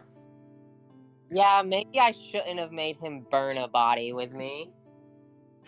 You've made Manuelo enjoy fire. I hope you know. Whoops. I I accidentally didn't realize made- we were dealing with a freaking Telltale Games character here. right? Holy shit, Manuelo will remember this. Manuelo always remembers.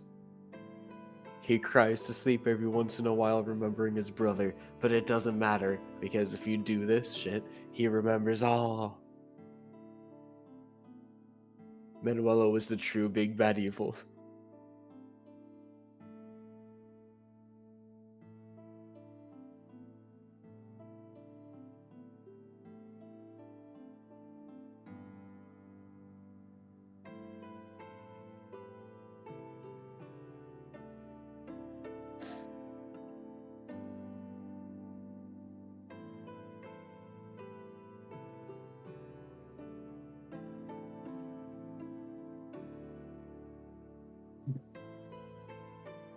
If I had a way to communicate with it, I would.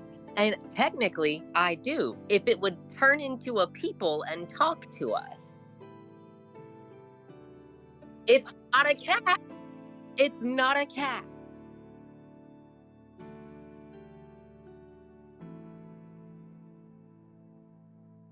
Okay, well then can we communicate if it's a slime?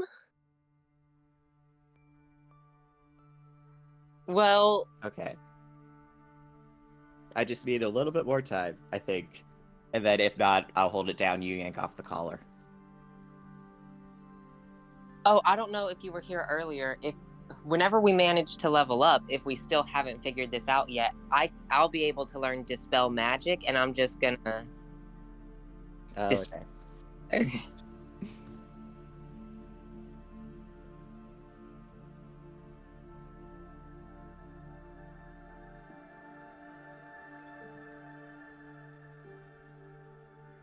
No, it after our next level up. I can't do it until I have level 3 spells, and I don't have level 3 spells yet because I'm multi-classed. Oh no.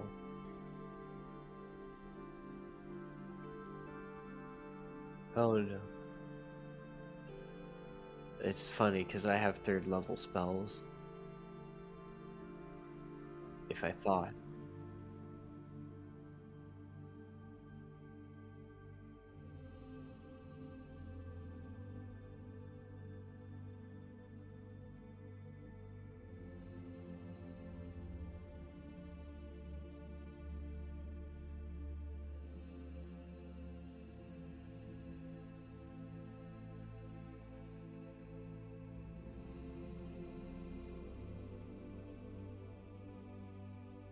Oh.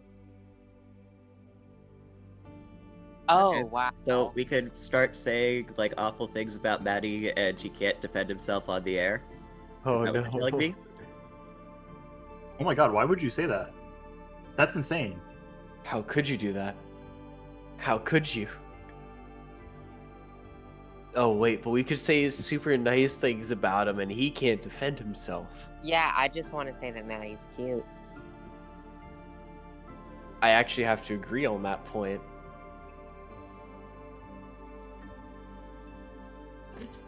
But that means we won't be BRB anymore.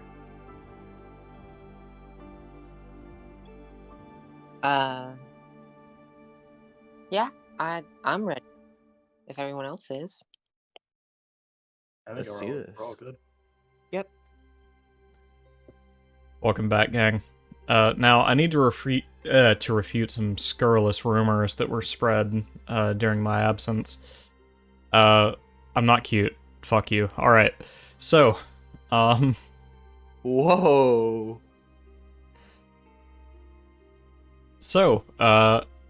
We've checked in on the cat.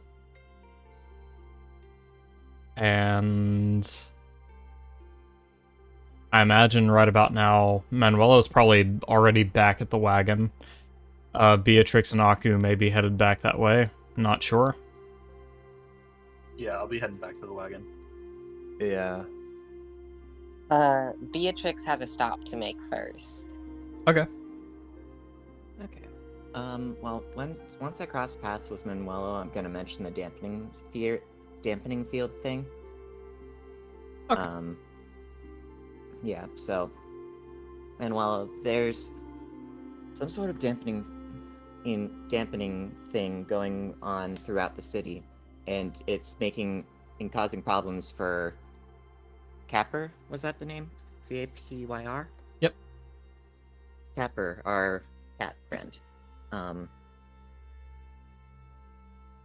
I told him that I'd try to find a spot where it isn't as strong, so he can rest for a bit.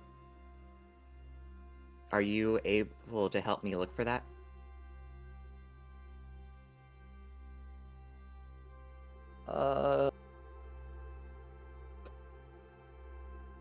I've never had to look for an area like that before, but sure, I can help.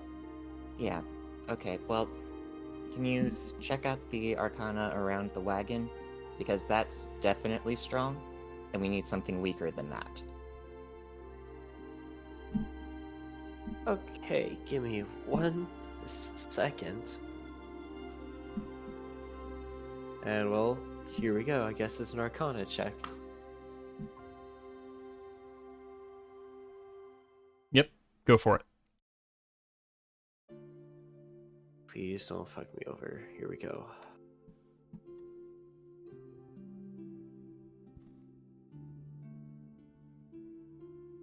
You get a feel. Wow. You get a feel for the ambient magical interference in this place. It's not precise, but it's something.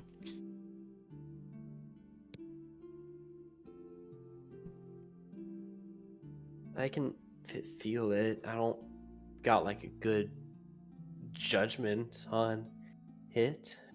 Okay. Yeah, I don't need you to pinpoint like an exact corner of the city or anything. Just, as we're going around getting food and whatever tonight, I'm just gonna be checking around trying to find a weaker spot, and I'd appreciate your help too. Yeah, just let me know. Okay. Thank you.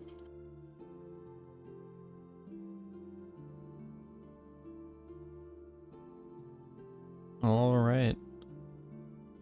Are we ready to head into the inn?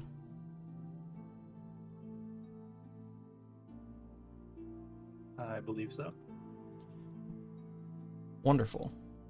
So, your lodging for this particular area is very open to discussion, very open to selection, as we do still have functioning tourist resorts. We have inns, we have squalid little communal homes for passing strangers. It's very up to how much you guys are willing to spend for your stay tonight.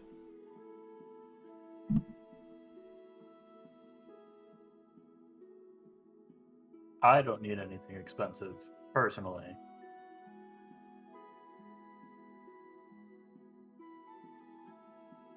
Yeah, same with Gabriel. He's more interested in checking the arcana in each place compared to the quality of the beds. All right. I'll just go ahead and give you some quick notes for comparison. Both of the cheapest options have pretty middling interference offered by the dampening sphere. Whereas in the more expensive resorts and touristy areas, it would seem that the effect lets up a bit.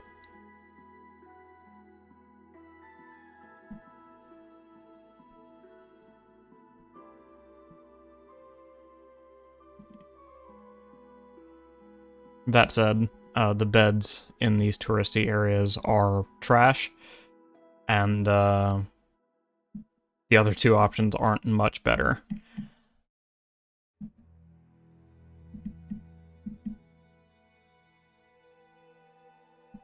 Great.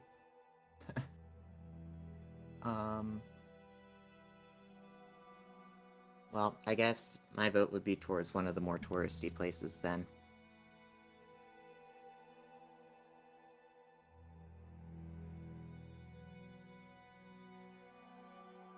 Manuel is gonna vote for the touristy one.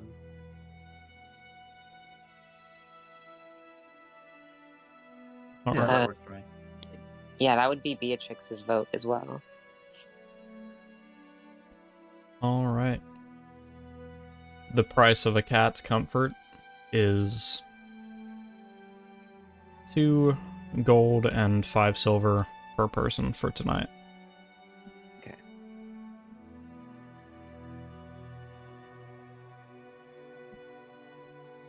Morgan will find her own arrangements elsewhere. All right. Does everyone have gold? Can everyone cover themselves? Yeah, I have 15. 15 gold. Okay, cool. You said it's 2 gold, 5 silver? That's right.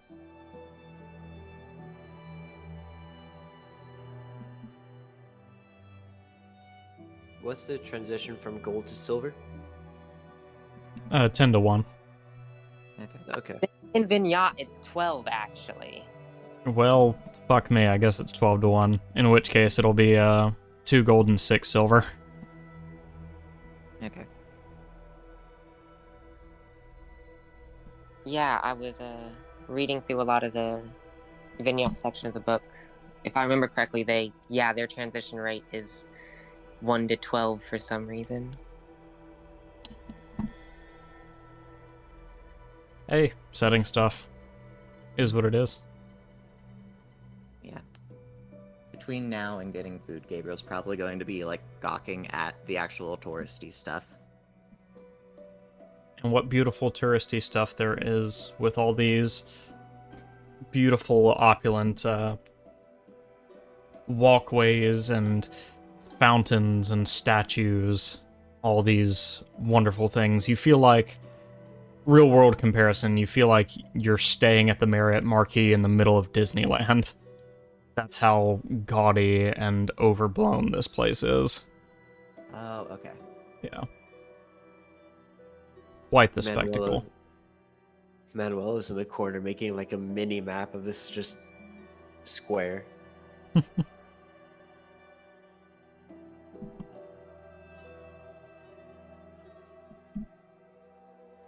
The cat is at least able to stop heaving as he follows the party around.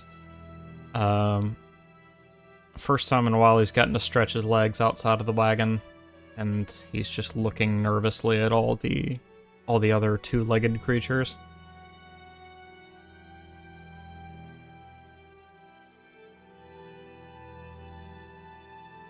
Okay.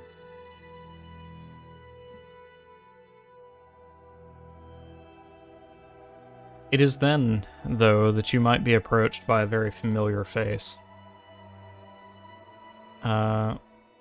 Gabriel, in particular, you would feel a poke on your shoulder. Excuse me, sir. Yes? Aelia looks back at you.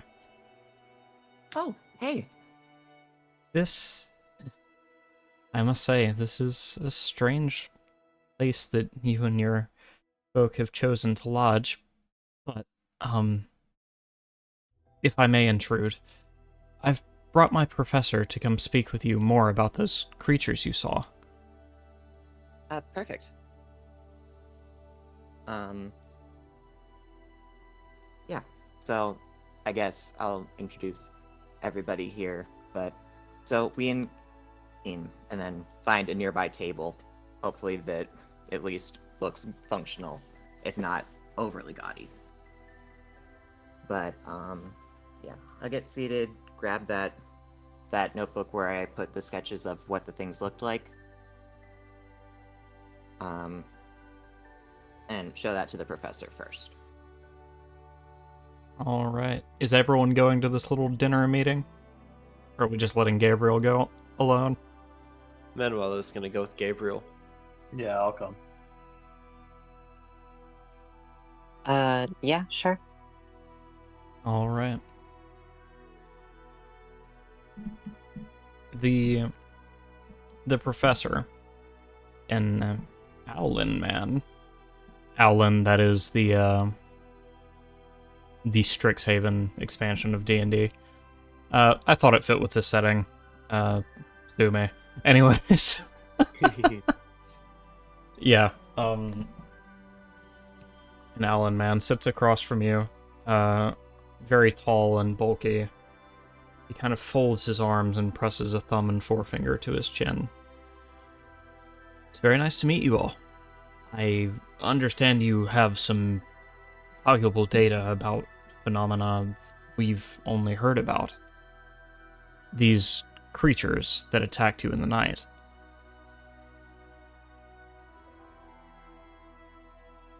Yes. So,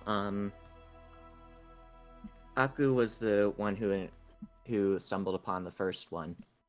But we encountered one, and then, spooked it off a bit, I guess, and then it came back with reinforcements, and we had to flee. I see.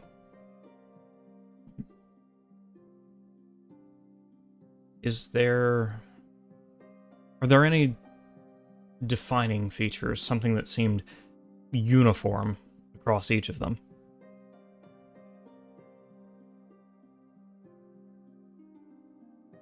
Well, they all had this white mask that, it was just an oval with 2 eye holes, but they weren't actually eye holes. And if I remember right, it could just, move them freely, make the 2 dots go anywhere on the mask.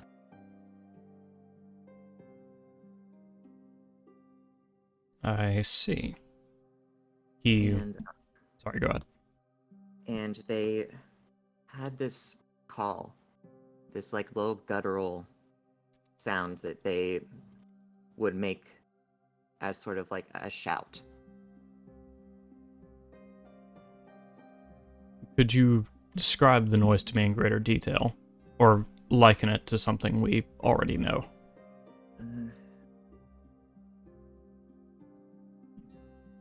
I think I can help. I just have to check.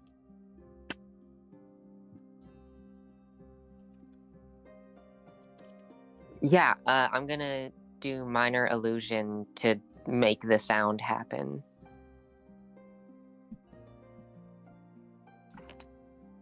See. And so, however you describe that sound, I'd describe it as unsettling, but I know that's not helpful. No, every bit of information is good. You'll continue examining his notes for a moment as Alia takes over speaking for a bit. Did the creatures... Sorry, Professor, if I may. Did the creatures fight as one, or did they seem largely self-interested? They definitely had group tactics. They sort of... they were very focused on the chase. Some of them did try grabbing onto wheels versus shooting parts of their body. I don't know how to describe what they did, but they were able to launch like oily tendrils that came out as like hardened spears that made contact with the wagon. So they were willing to do different things to attack, but they were very focused on attacking as a group. See. And she will kind of jot that down and say, the creature's bodies, they segmented. What was the texture of, or I guess what I'm asking is, when they were separated, their appendages from themselves, did they take in any change in physical form? Did they become rigid or sharp? So, from what I remember, and Aku, the things that got stuck in the back of on the back of the wagon, they were definitely solid. I'm trying to remember the details there. They were solid, but they pretty much disintegrated the second we took them out. Yeah, and I think from what I can recall, when I was attacking one of them with a moonbeam, it would kind of like almost crystallize and then kind of just like shatter a bit and leave behind a gem. As you're giving this description, a waiter will kind of pull up to the side of the table with a bottle of some... Well, let's just say a bottle for now. If we want to examine it further, we can. He'll set the bottle onto the table, arrange 6 glasses in front of each of you. Or, sorry, a glass in front of each of you. 6 glasses. And the professor will kind of look over, giving him kind of the side eye, saying, sorry, we didn't order anything. Alia kind of puts up a hand and says, sorry, Professor, I did. And why is that? Well, we don't get to spend much time in this district. Well, I don't. I thought it would be nice to just kind of enjoy ourselves. Yeah, I definitely appreciate it. And then I'm gonna like take the bottle and pour my glass, probably around halfway full, and then pass it over to her. She'll take it with a happy smile and pour some for herself. But I'm not gonna drink it yet. I'm just gonna set it off to the side so we can continue talking. All right. The professor just chuckles and says, be mindful of your intake, at least.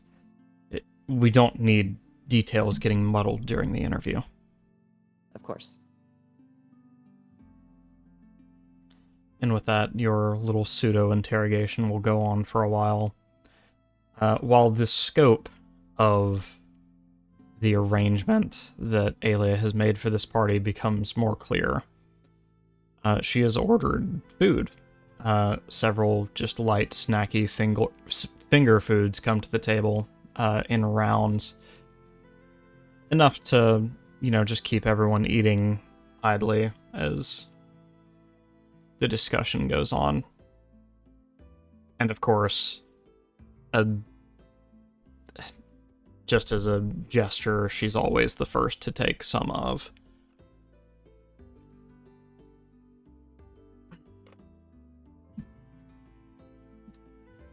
Okay. Sorry, go ahead. I was just gonna say, well, if she's eating first, then I'll probably just be having like a small portion of everything that comes by. Anyone else partaking? Yeah, I'd say Aku is probably helping himself to whatever. I think when the alcohol first came out, I think he got himself a noticeably larger glass for himself, and then he's been kind of picking on food as it comes out. Yeah, Beatrix is definitely picking at the food. She definitely checked the bottle to see how good the wine is before she poured any. Yeah, this is the Beast World equivalent to brandy, basically. Very light, flavorful, not super strong on the alcohol. All right. Yeah, she'll pour herself a nice amount, and yeah, she'll partake. Manuelo is staying away from the alcohol because he doesn't have that much. He doesn't know that much about it, but he's going to. He's definitely eating some of the food though. Conversation continues on. A curious cat sniffing about the food and alcohol before finally just kind of settling under the table in the middle of the group. Alia continues asking 1,000,001 questions about the creatures and where you found them and what time of day it was. All of these all these details seeming more and more like minutia by the minute. Why don't you all roll insight? Saw something coming.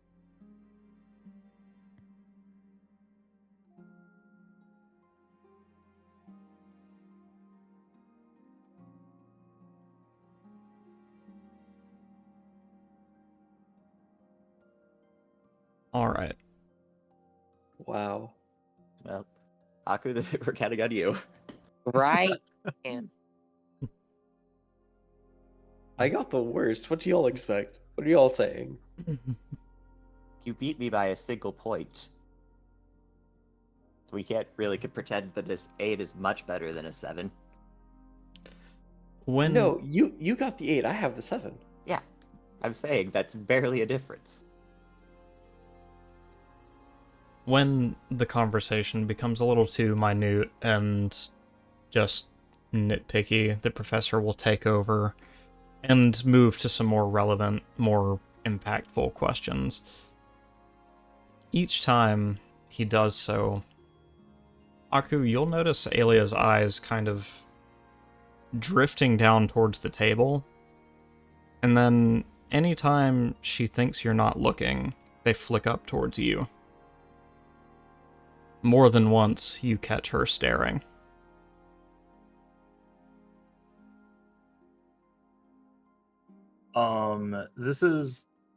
Is this like how Jin did originally when he was interested in me because I'm a brethren?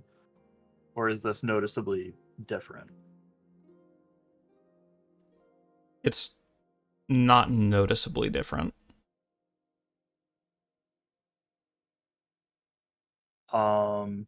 Okay. I think if everyone's sort of talking about whatever else, he'll leave it be for now. But I think he tries to like catch her and like he'll just be looking at her and sort of like when she picks her head back up or her eyes back up to look at him, he'll just like make eye contact to make it known that like I see you. The first time you make it obvious that you've noticed this pattern, she visibly seizes up and looks away. And from then on, she's looking at you much more scarcely. Soon enough, though, the conversation at large draws to a close. The professor stands with his book and says, "Thank you all for volunteering such valuable information. If there's anything I or the university can offer to you, then do let us know." Of course. But Gabriel's then gonna, like, pull out the box. So, this isn't a gem from one of the monsters we fought, but I noticed a merchant carrying something that looks similar. And I'm gonna open the box and show it to him. He'll hold it up in his hands, roll it over a couple times, and then say, "And you're sure this is quite similar to what they found before?" Yes. When we were fighting the creatures, the gems that dropped were very, like, black as night.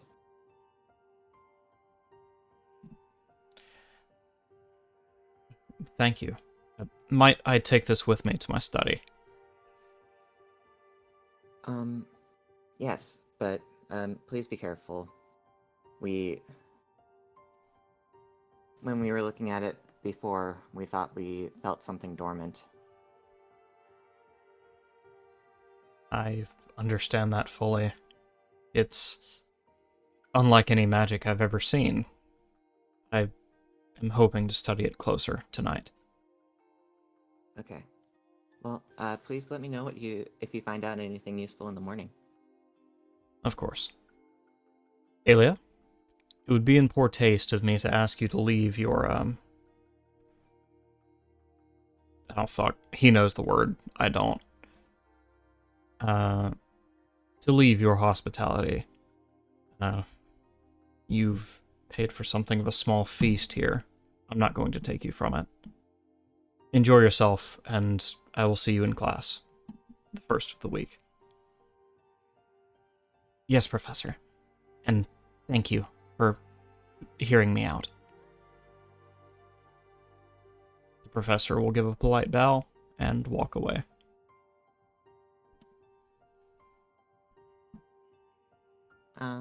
Well, when that happens, I'm gonna, like, refill my glass and go out to give her a toast. Thank you again for all your help. This stuff has been really causing me worry on our way through, while we've been here.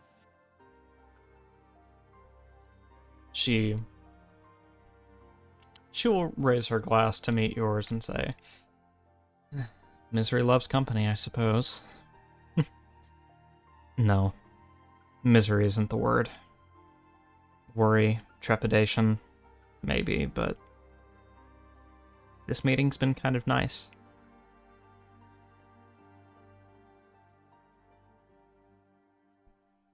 Thank you. How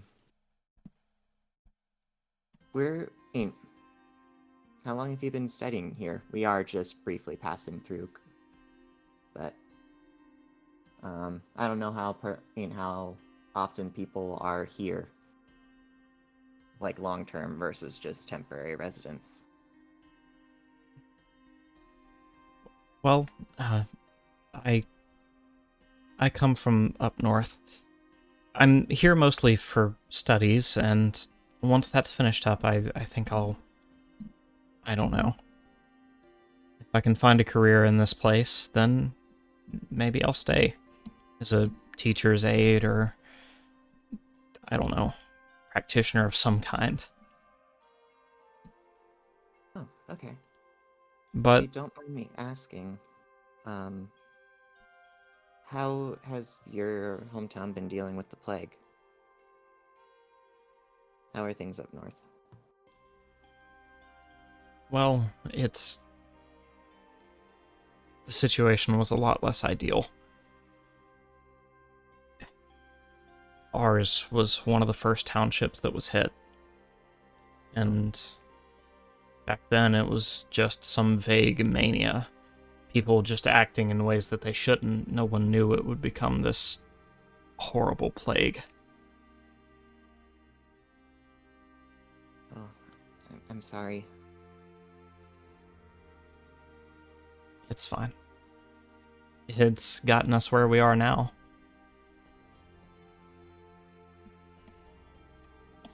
Pose.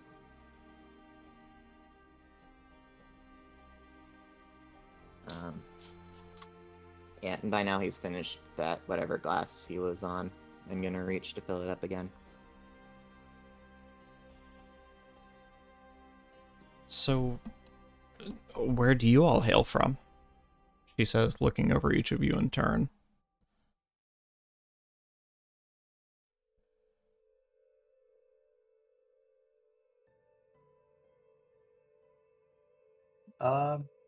Nowhere but everywhere. I've been sort of traveling since I got here.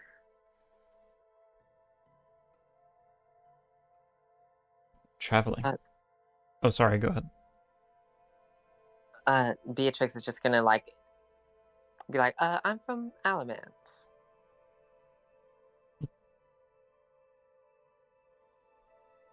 Manuelo, do you respond?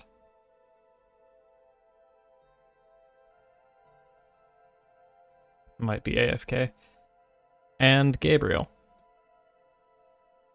So, I come from the islands of Alar.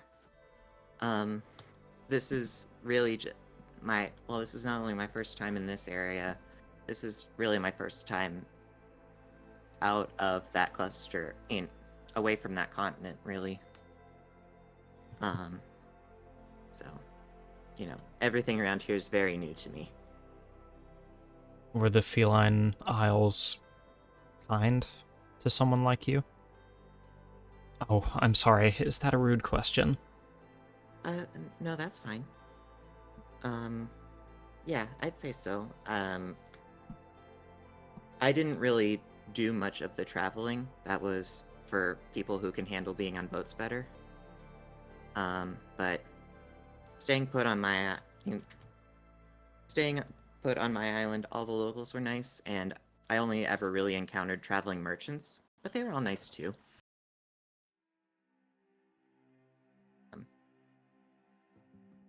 But yeah, you do kind of stick out like a sore thumb when you're over there. Or I do, I guess I should say. Well, you see me. I'm sure I wouldn't be much different. A moment, if you will, she says, standing and leaving the table for the bar at the back of the room. She leaves the party to themselves for the moment. My apologies for earlier. I started answering and I forgot I muted myself. Man.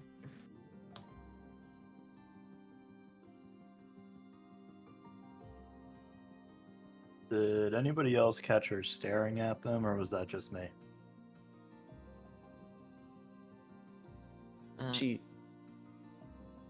I didn't notice anything.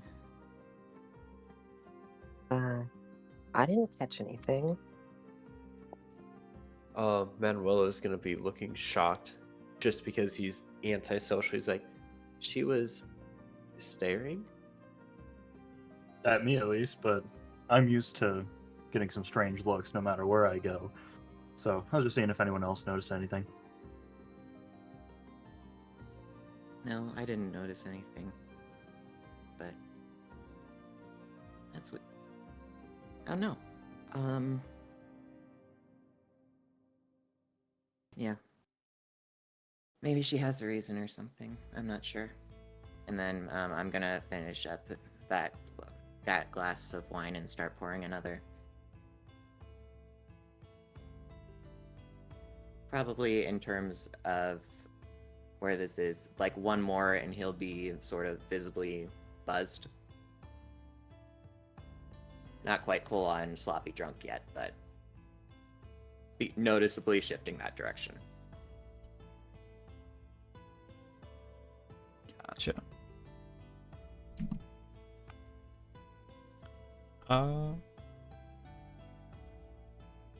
Ilio will return to the table shortly and say, I thought I would get just one more bottle. Ensure that everyone's had their fill before we call it a night. Besides, I'd like to get to know you all more personally.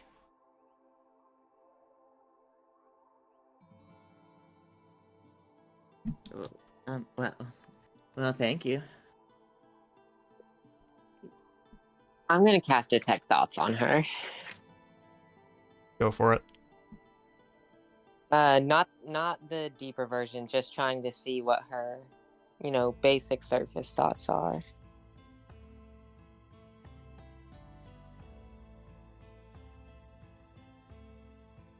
Oh, yeah. Sorry, I was waiting for a roll. My bad. Yeah, there's nothing for the first, basic, most surface thoughts.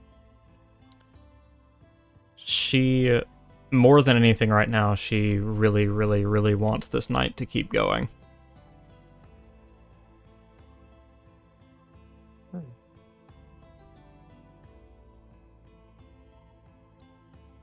All right. I just wanted to check. She seems a little sus. Yeah. I mean, it starts turning south. I'll just use a funny spell and quickly make her sit down for a little while. Can I sense the emotion attached to it? Is there anything going on here, or is she just having a good time? Yeah, that's about it. Just, she's happy and wanting to keep the night with you guys. Okay, maybe I'm just paranoid then. God, you're making it hard to be coy, baby. Yeah, sure. So, if you don't, so you said you're going to school here, right? Yes. What sort of things are you studying? Divination, mostly. I was trying to understand the origins of modern tarot and, well, whether there was really any magic behind it at all. Oh. Have you found an answer to that one yet, or still inconclusive? Well, if there wasn't magic before, there certainly is now. All manner of wizards just flock to that kind of thing. Astrology, too. Oh, okay. Why am I feeling like some eyes are going to be looking at Manuelo for a little bit?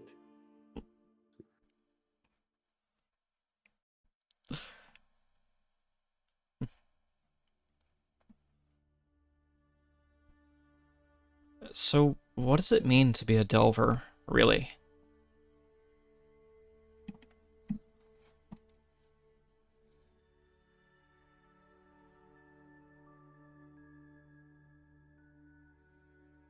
Well, the pay is really the only reason I see to do it.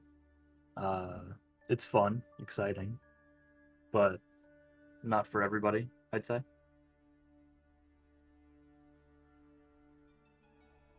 Yeah. I'm Not as interesting since the plague came around.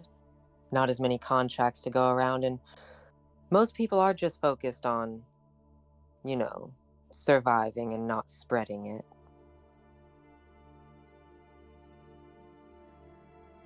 Suppose that's fair enough.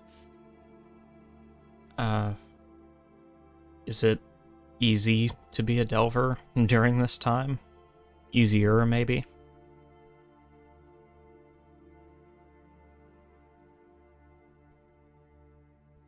Not if you're. You go ahead, Brian. okay.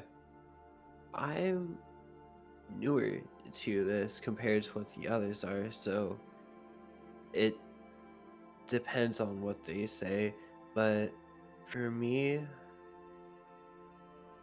it's a little hard trying to get a job. But when you do get a job, it makes things easier because guidelines.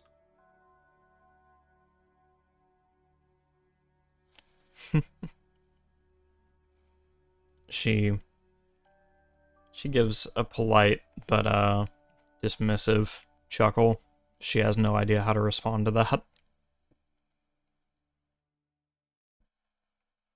And then just begins idly poking at the food again.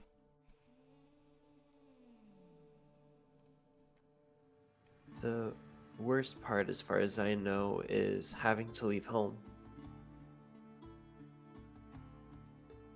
Any studies that usually happen from home, you'll have to put aside as you do your job.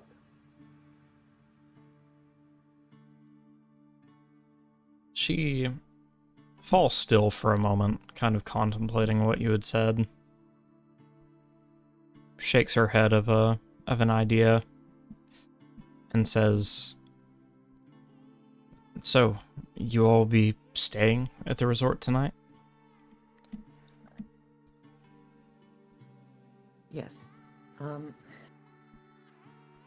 It was sort of related.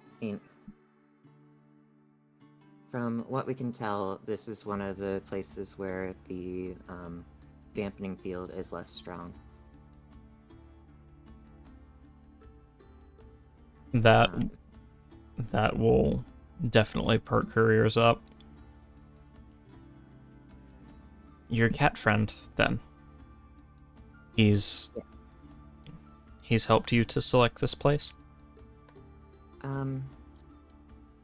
In a way, I suppose. He is I tried to convey to him that the necklace, that his collar would kill him if he remained in a field that strong. And, he still could not be convinced to part with the thing, so... removing somewhere that's at least less harsh. Then I'm afraid I have some unfortunate news. What? Well... It's just that his form doesn't cease to be affected by the sphere, even in one of its weaker areas. He's still being pulled apart by magical forces. He will continue to deteriorate so long as he stays under the effects of whatever magic has made him what he is. So, even when we leave the city? No. Once you're fully out of the city, I imagine everything should go back to normal. Okay.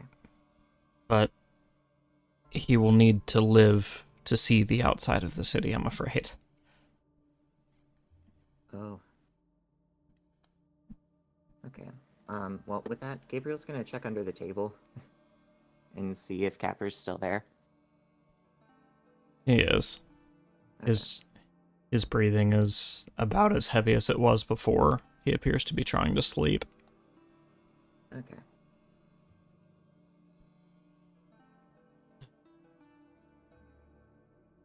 But you're smart folk. I'm sure you'll figure it out.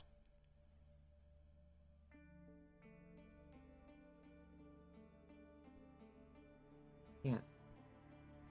Thank you.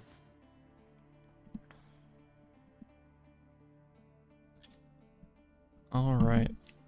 Let's try one more of these. Oh no. Is it Aku again? Oh, fuck.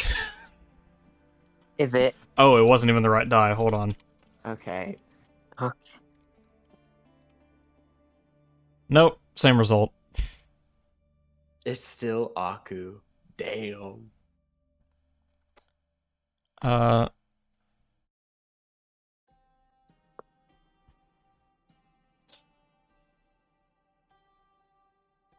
Elia, as she's talking and very intensely trying to keep eye contact with Gabriel, does something that perhaps she thought you guys wouldn't notice, but is pretty damn obvious, especially with the clattering it makes beneath the table.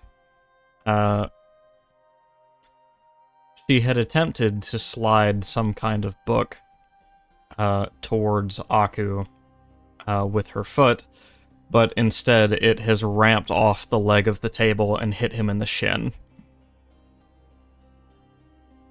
Well, how are we doing this? Are we putting him to sleep? Are we knocking him out? What are we doing? Just a book. Manuela, sit down. Should probably keep better watch of your things.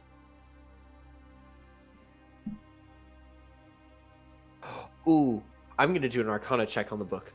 Go for it. I was about to say, can we pick up the book and look at it? Yeah, I'm gonna pick up the book. Wait, let me get that Arcana check first. We don't know what's gonna happen. I open it and it explodes. 23, baby. This is a totally non-magical book. Also, I say book and you're probably imagining like a really thick tome. It's a book of about 20 pages. Oh. Child's book, okay. Oh, picture book, perfect.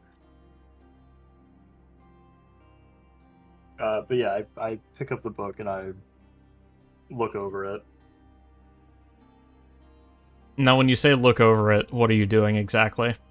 He kind of like looks front and back cover and then kind of just like flips through the pages quickly. Not like, like examining anything too closely.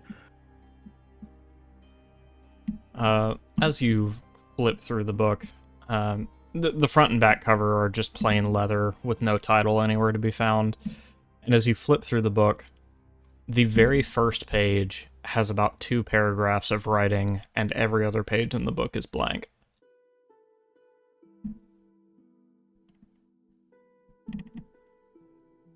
I'm trying to think if Aku is the type of person to really snoop through this. Well, it was being passed over to him, or at least it was attempted to be. So yeah, he'll look at it. Not right now. Not right now, if you don't mind. She says, intensely flustered at this point. Thank you, Vernon, for letting me know. Can I roll insight? Go for it.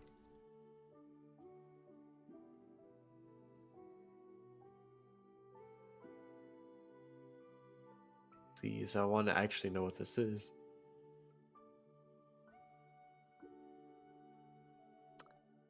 Well, don't rely on me for that. That's an 8. Can I roll insight? Yeah, all of you can if you want to. Sure. God, took expertise in insight, and I can't roll over a fucking 10. Damn it. I sure can. Ooh, the nat 20. Yeah. Oh, Hey. Gabriel. Alright. Aku and Gabriel, you're both able to piece together that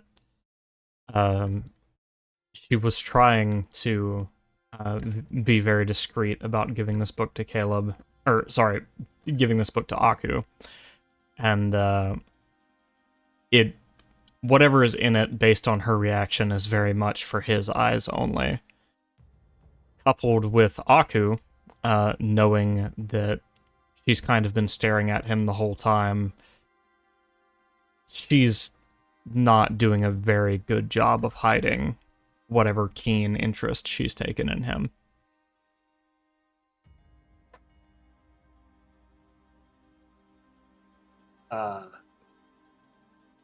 Alright, I'll put it down for now then.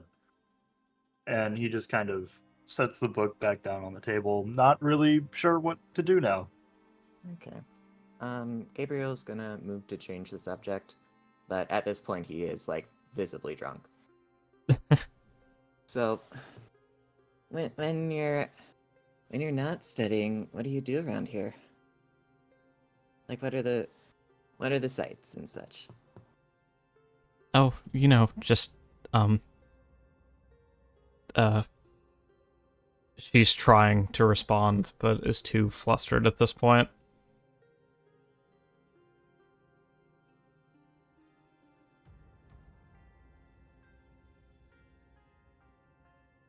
Oh, well, okay. After a rather long period of quite awkward silence, she will simply say, hey, listen, this has all been very fun, but, I think I should probably get back to the university. Studying and experiments and stuff. Yeah. Well, have a good night. And in I hope you and the professor are able to make some great progress. Here's hoping, she says, picking up her glass, and in a very undignified fashion, just turning it back and absolutely downing the rest of it as fast as possible before getting up and politely but hurriedly getting herself out of this situation. Oh no. Did we embarrass her? Well, I think more so the fact that we know that she knows that we know that she gave Aku something a little spicy. Probably What is is more the in that problem. book, Aku? Um, Share with the class. sure. And yeah, I'll open it up. I'll read through it first before I go telling everyone. I don't think he's that much of a dick to just out whatever she said.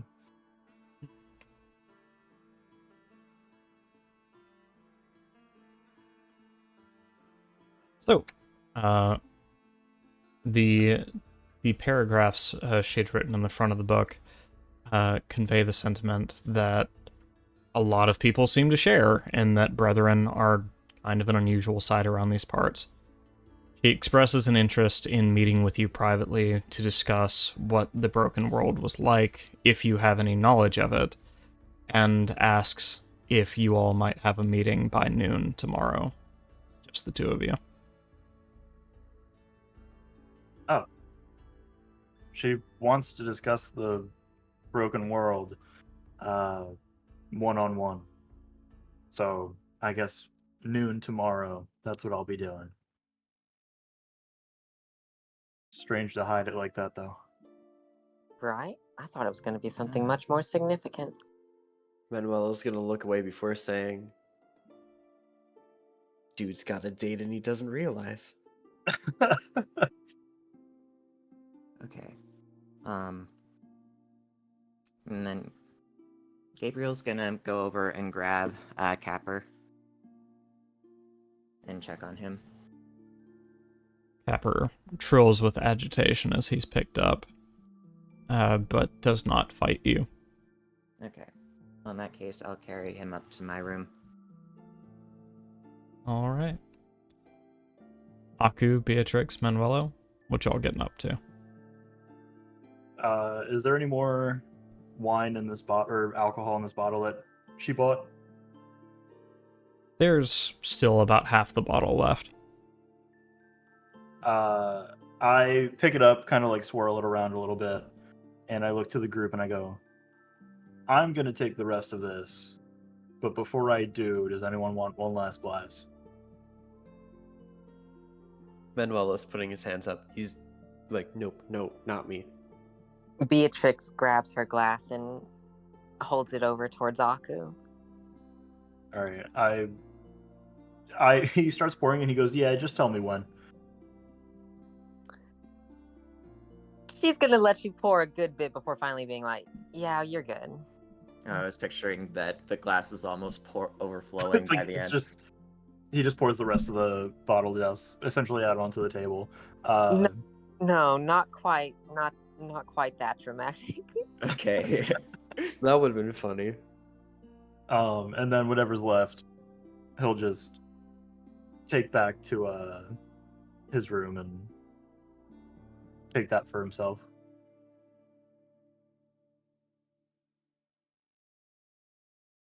All right.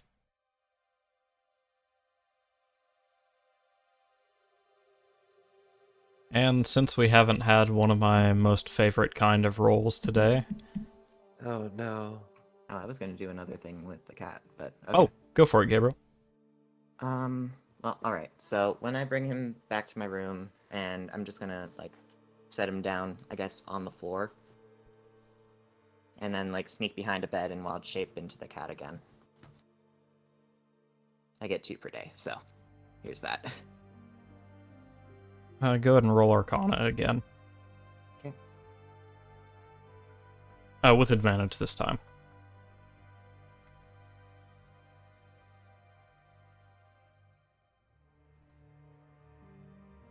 Like that. Great, they were both mid. So Alright. 10, I guess. It would seem that the advantage of this place being that it's less under the effects of the dampening sphere is conferred to you as well. You feel a lot less sick here than you did out in the open. Okay. Alright, well, I'm gonna go over to Capper again and get his attention. This time when he looks up at you, he just doesn't say anything. He's seems to be having trouble keeping his head still.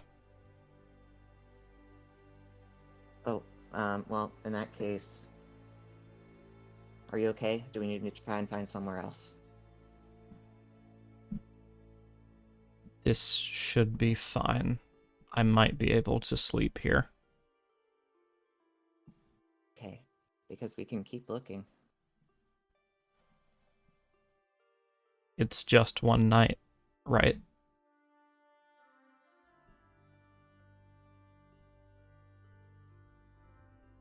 Hopefully.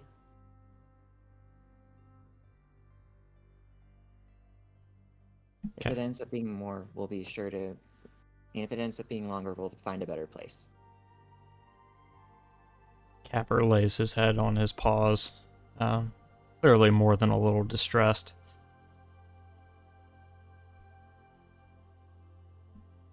Okay, well, I guess then I'll transform back and go to bed for the night.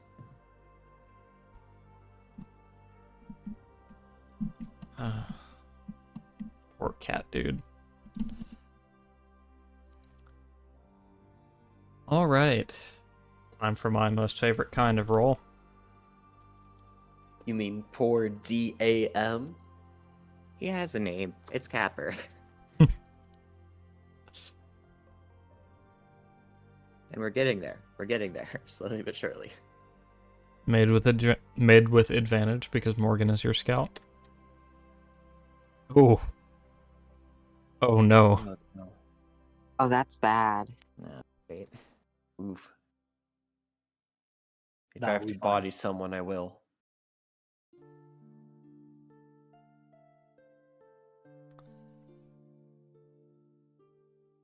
Alright.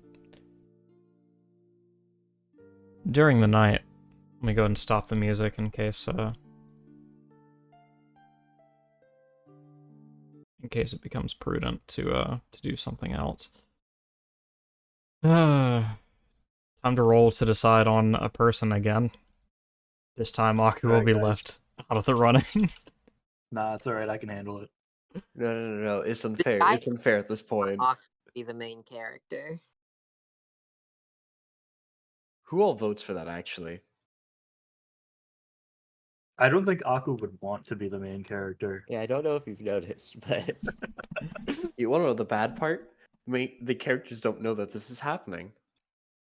Not yet. Aku just feels incredibly unlucky since he started this adventure. Oh, it's Gabriel. Okay.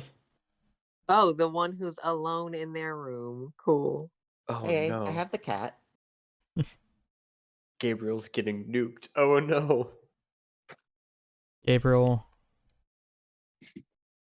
Ah, poor Gabriel. I need you to roll perception. Perception, yes. Okay.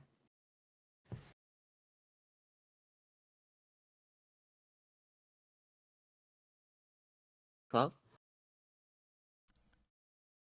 You sleep peacefully through the night. Horrifying. okay. Too horrifying. Oh no. Come the morning after your meeting with Alia, you guys wake up in whatever order is most typical. I imagine if it's anything like last time, Manuelo and Beatrix are going to wake up quite late. Last time I suggested that, Manuel got mad at me, so. Oh, fair. What? What? I thought I always wake up late? Mhm.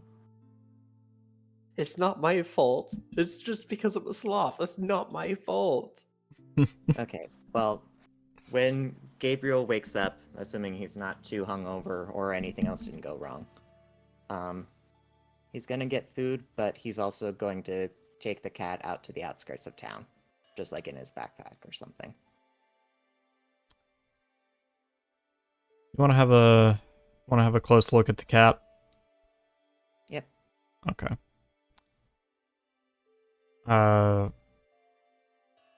Yeah, picking the cat up.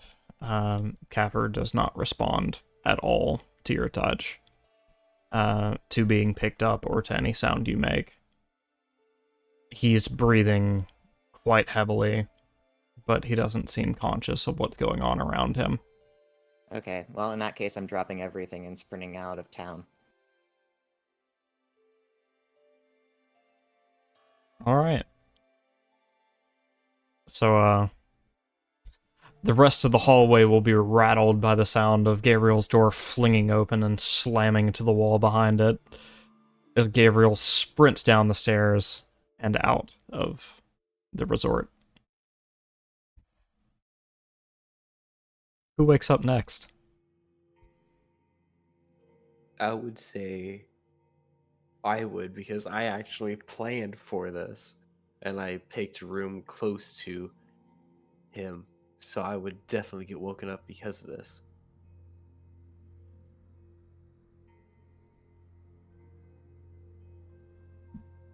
Alright. So you're awake? What you doing, if anything? I hear the rattling, and the first thing I'm going to do is just like grab my spell book, make sure familiar is okay, take him up, put him around my neck, and immediately just like start sprinting out straight after Gabriel in an order to make sure that he's okay. You are unable to find your familiar when you wake. But everything else you said can go off as planned. Familiar-chan, no.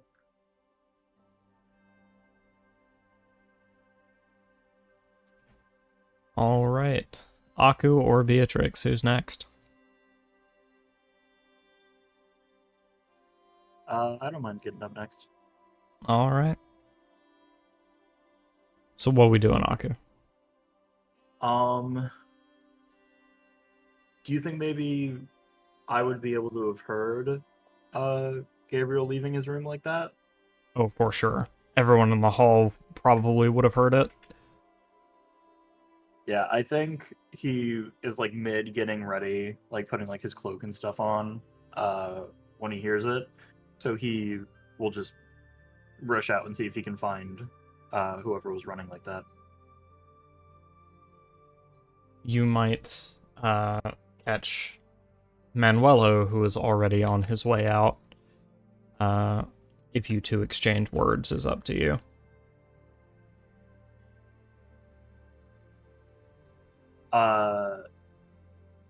I don't think he would say anything to Manuelo. Would I know if Beatrix's room is nearby? You would know, but it's not for me to say. Where is your room, Beatrix?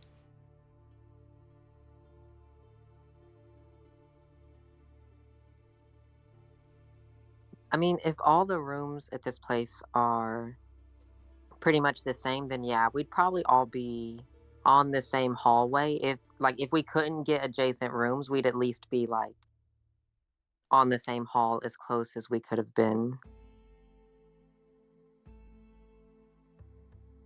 So I think he sees Manuelo running, and he just kind of like sighs and goes, "Never a dull fucking moment." And he just goes up to Beatrix's door and like bangs on it and goes, "We're running." and then he'll take off down the hall. At the random loud noise in the hall and then the banging on her door and Aku shouting, she just and gets up and like gets dressed to start running out of the building after everyone.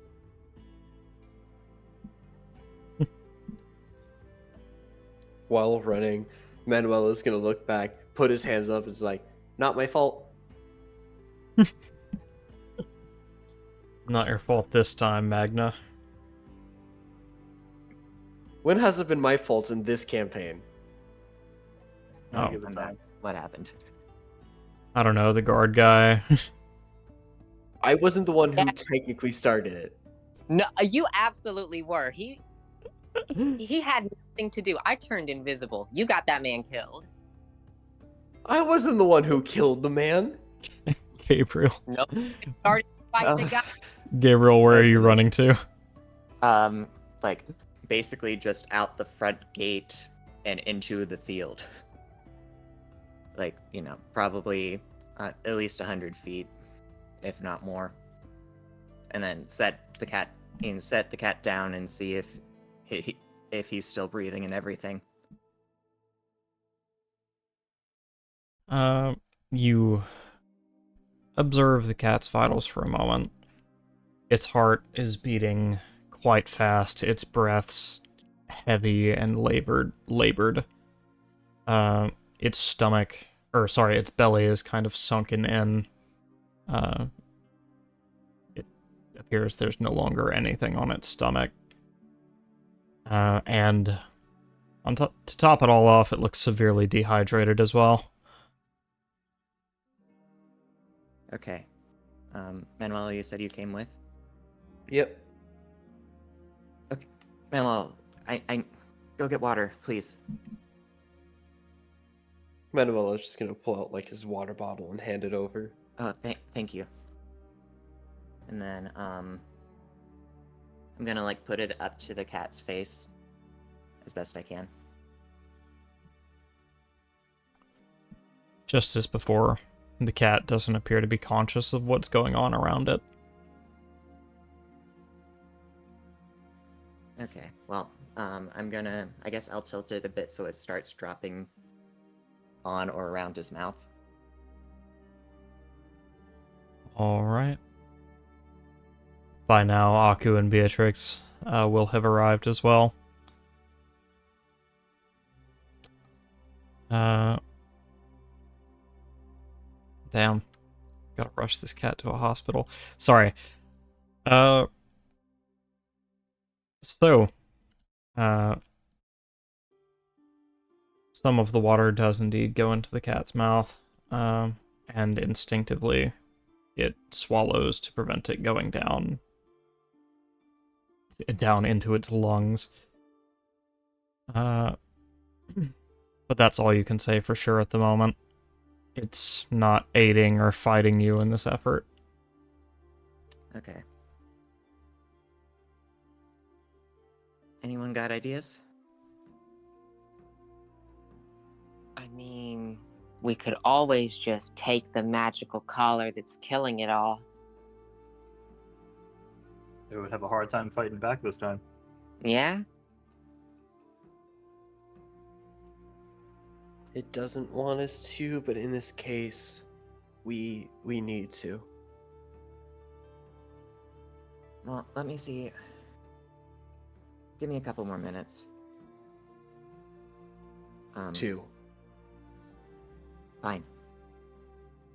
And then I'm gonna continue trying to give it water and attempt to get it to return to a consciousness of some kind.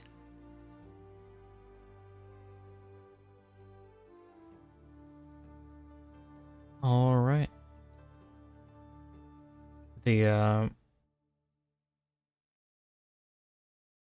cat continues to drink water as best it can, and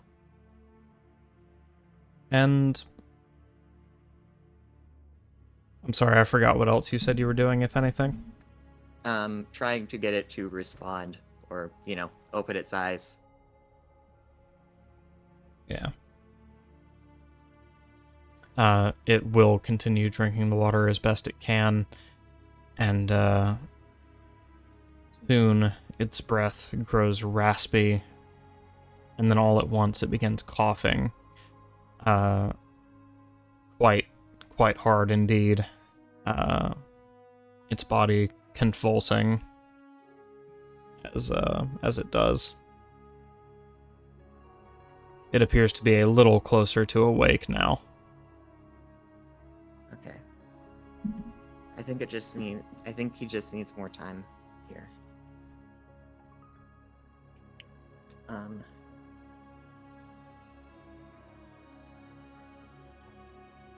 Yeah.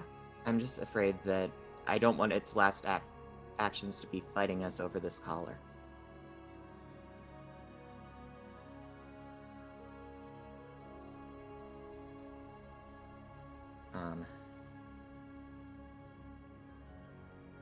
So just give me a bit more time.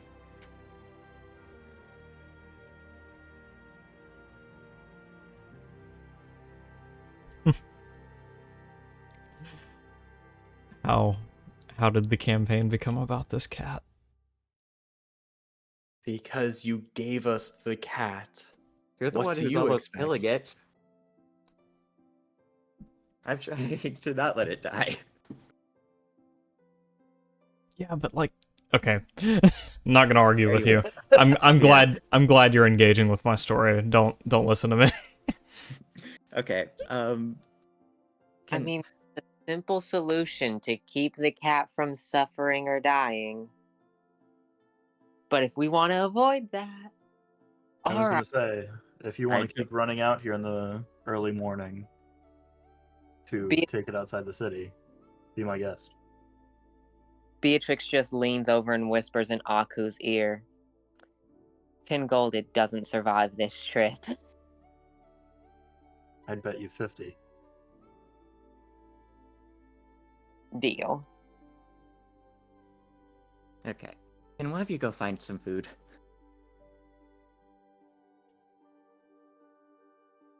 But I'm just gonna stay here until the cat is at least stay here for quite a bit, giving the cat water.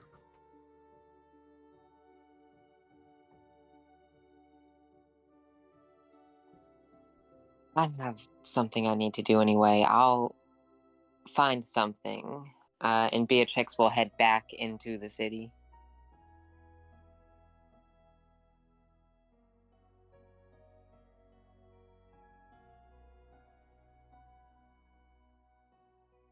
And what's Aku doing?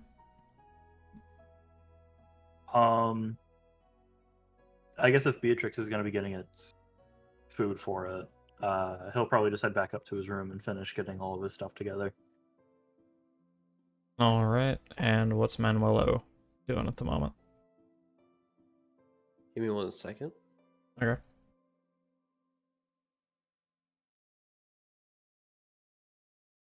Manuela's gonna stay out for a little bit. Stay outside of the city, watching everyone else head inside and everything. Before he's going to think about his familiar. Confused that it sort of disappeared. And he is going to try to communicate with it real quickly to see if it's at least 100 feet of him. You are unable to communicate with the familiar. Twisted Unicorn, thank you for the follow.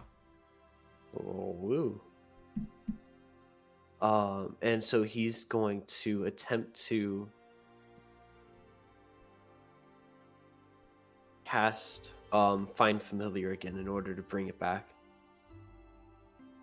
All right.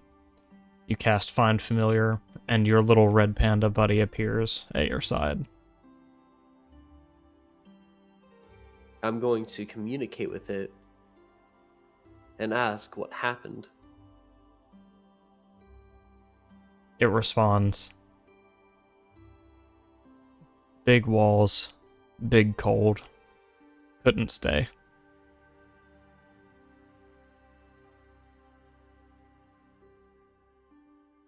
And Manuel is just gonna look over at the cat before just thinking to himself, same thing, maybe? Before he's gonna look at the familiar and just ask him, can you stay with the cat, make sure that they're fine?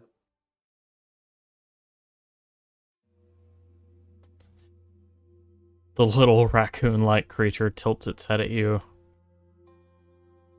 What do I do? Why is it sick?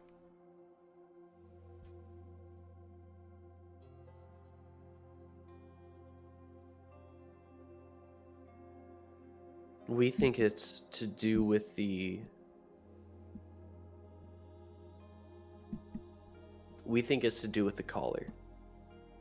I just want you to watch over it. And if anyone tries to do anything with the cat, I want you to attack them. Protect the cat.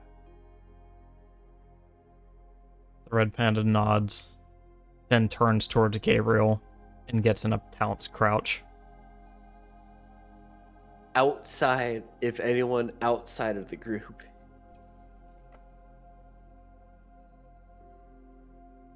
The red panda sighs and says, "So boring," and then plops down beside the cat. I know it's so boring, but I'll try to bring you something afterwards. Thank you. And it will sit there with Gabriel.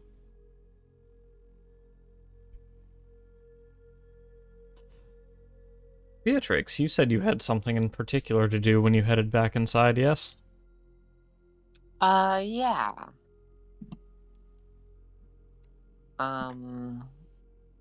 Besides getting food for the cat, she is going to find, because she's rushing to get the cat food, so she's just going to find the nearest Bethel to stop and make a donation.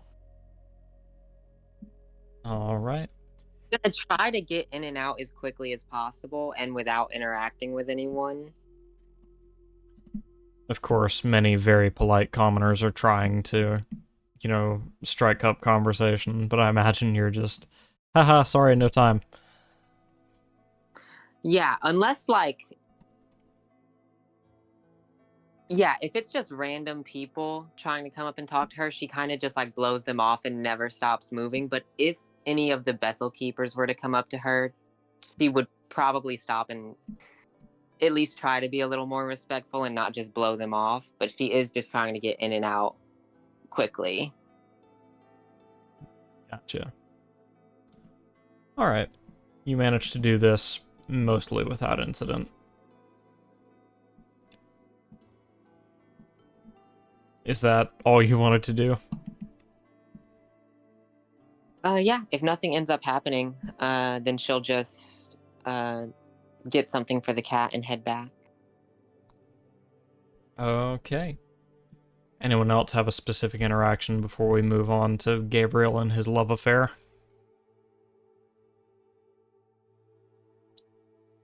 Once I find the right words to reflect my response.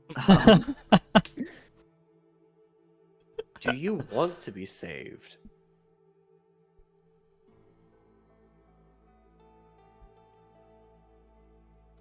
All right, back to Gabriel it is, I suppose. As you sit there and try to nurse the cat back to health. The wind ceases to blow. The sound of the rolling fields quiets.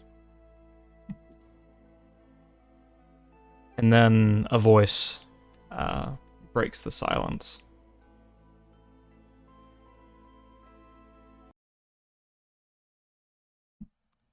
This is always how it starts, you know.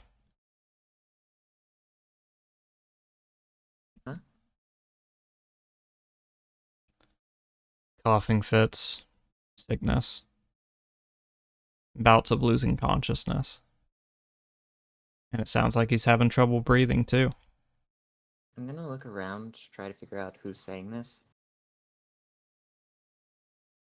Behind you stands a... If I say Roebuck, do you guys know what I'm talking about?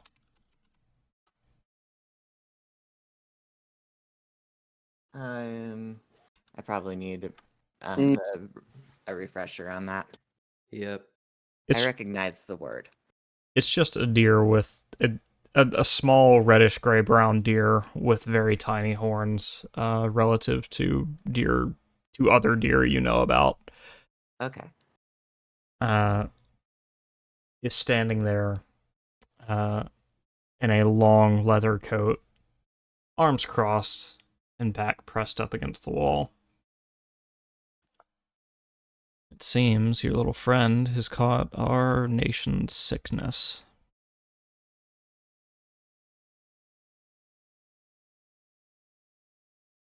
What a shame. What do you mean?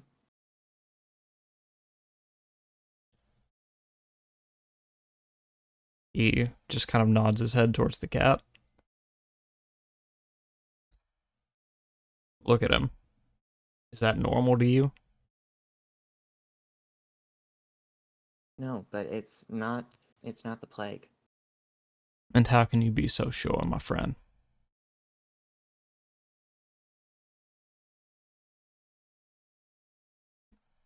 There was no time for it to get... We've been keeping an eye on it this entire time. There's no way it could have gotten infected. Really now? No way. You're absolutely certain about that. Well, with that, I'm gonna look over Capper's body very carefully, trying to see if there are any signs of sores. You find no such pustules. Yeah, I think this is something else.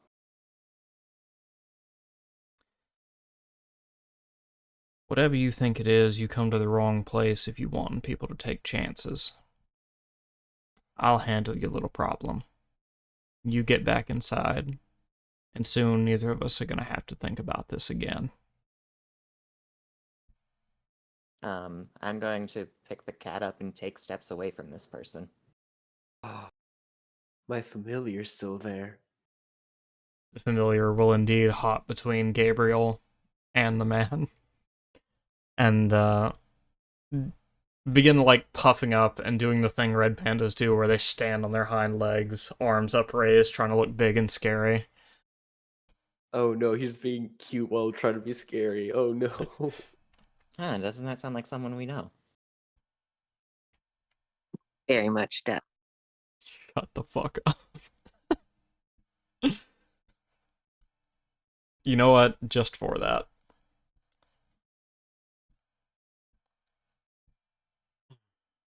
That's a cute little parlor trick you got there. But, I hope you brought more than a familiar. If you're trying to stop me from culling this plague. I'm telling you, you're mistaken. The cat just had a bad reaction to the... God, why can I not get this name in my head still? Manazone? The dampener. That's the word. The cat just had a bad reaction to the dampener around the city. And why would it have that? Is it a shifter? Maybe?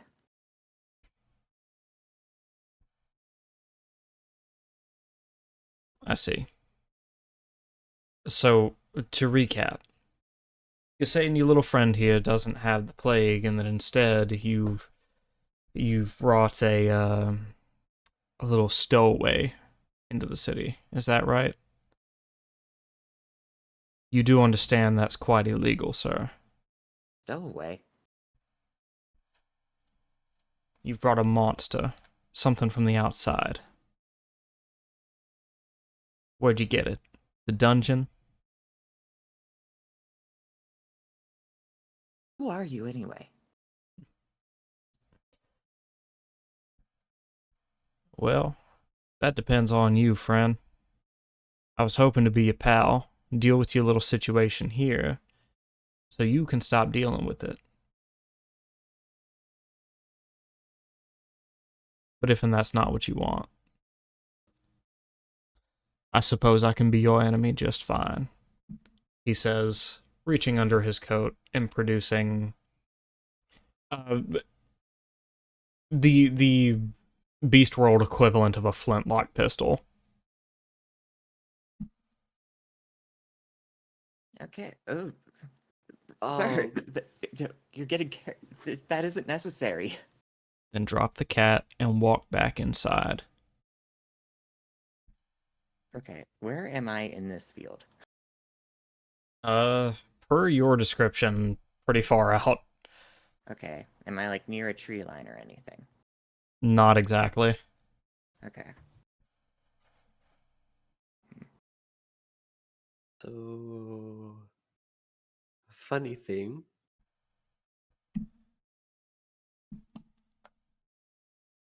I never said I left.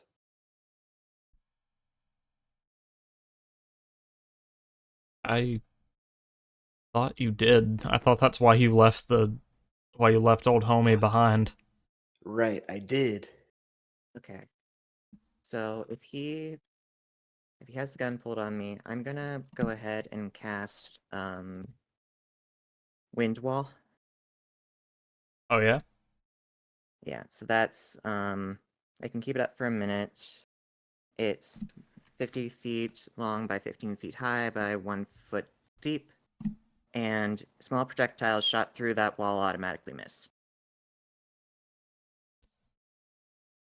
Seeing you go to cast something, he will fire the pistol, but your wall is up before the bullet can land. I don't want trouble.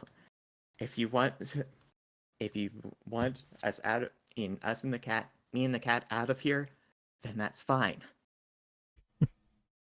Does Beatrix hear the gunshot? Yes. And Surely someone does. and by now you're basically outside with Gabriel as well. Oh, And yeah. As soon as she's within 120 feet of him, then firebolt in the back. I'm joining in on this.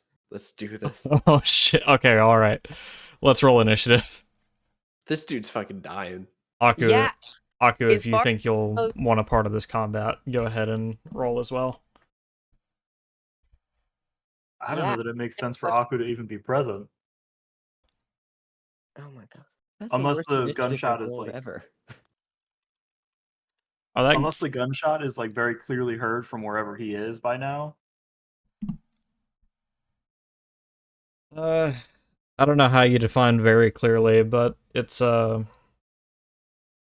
you will definitely hear it and recognize it as gunfire. All right, so he like halfway back to his room, he like hears the fucking gunshot and he'll turn around. All right. Double check my dex mod. Got me a dirty 20. Got me a dirty Well, 20. as long as somebody gets a good initiative roll, because I'm going to need help. I got pretty good, but I don't know that I'll be there exactly when you need me. Well, I can keep up this wind thing for a minute, for a full minute, and I can try and stand between keep it between the two of us so that I don't get shot.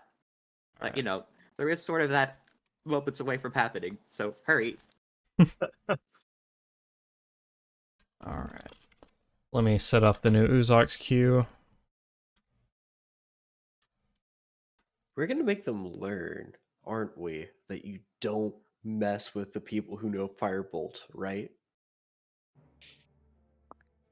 I mean, look, I don't know what people expect me to do if you're threatening my folks. Like, Oh, this is the reason why there's red in Manuelo's poneglyph or pictoglyph. Pictograph. Pictograph. I'm sorry, too many things in my head. But this is the exact reason why there's red.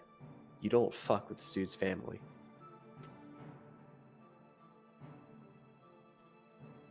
All right. So it's going to be in this order.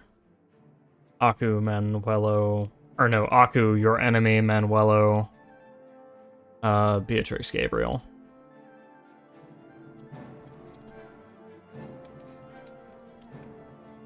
Dude got better than me. Damn it. Actually, he got the same as you. He just had the better modifier.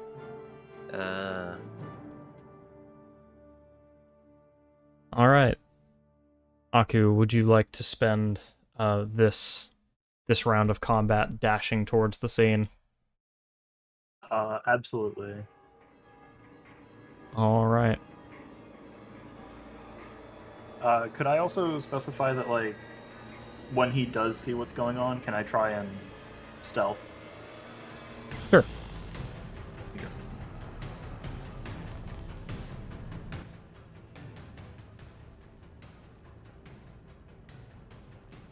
Do you want me to roll it now or when that round comes up? When that round comes.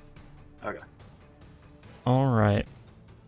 On his turn, the enemy has a free action. We'll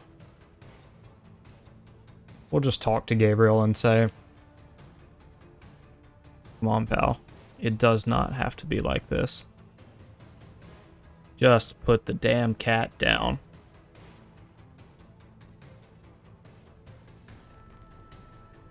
No, listen. We aren't here to cause harm. If you just let me leave with the cat, then there will be no further problems.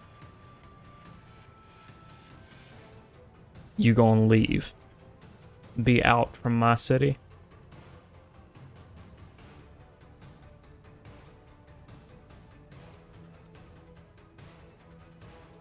He's waiting for your respond.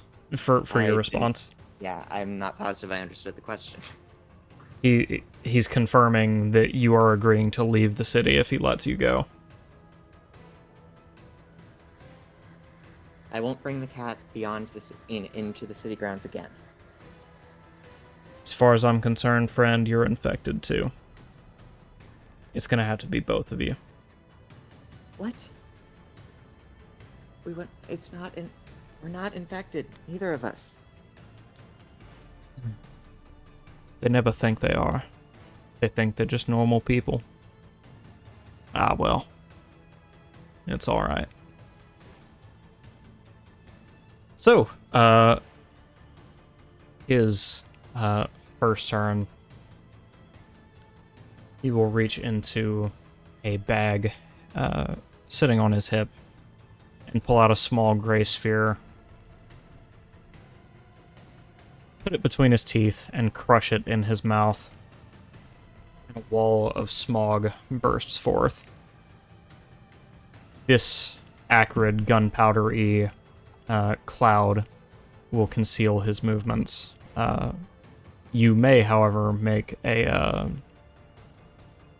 an unknown DC at the moment, but you may, however, make a perception check to try to see him through the smoke. Okay. On your turn, of course. Yep. Let's see. Have we established that Beatrix is here? Like, right this minute? I think you said that by the time that he had started shooting that Beatrix made it here. Yeah, you said that she would have been, like, walking up at the point that he pulled the trigger. Oh, gotcha. Okay, so he I don't know close, but close enough to see and hear what's going on. You know what? Fuck it. Rather than try to give him any kind of advantage besides the smoke, I'm gonna make this personal.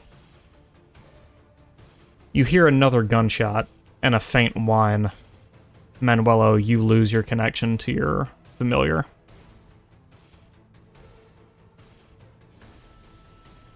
Damn.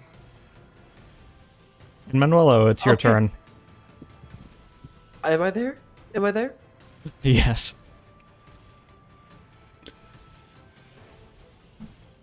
Oh god, you got me crying. Oh shit, I'm sorry. Oh no. So I was gonna let somebody breathe fire. Now you fucked up.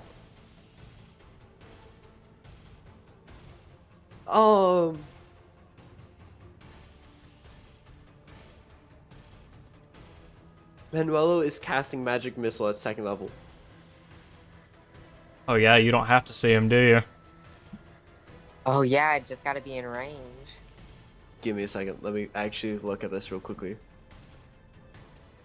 This motherfucker killed my partner, killed my familiar, and went ahead and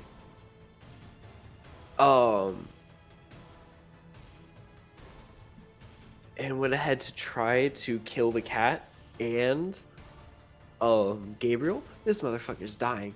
This is at 2nd level. Okay. Roll the damage. And I'm using my background's talent to change it from force damage to acid. Okay. Oh. So it's four darts coming straight at this dude. Alright, roll up that damage.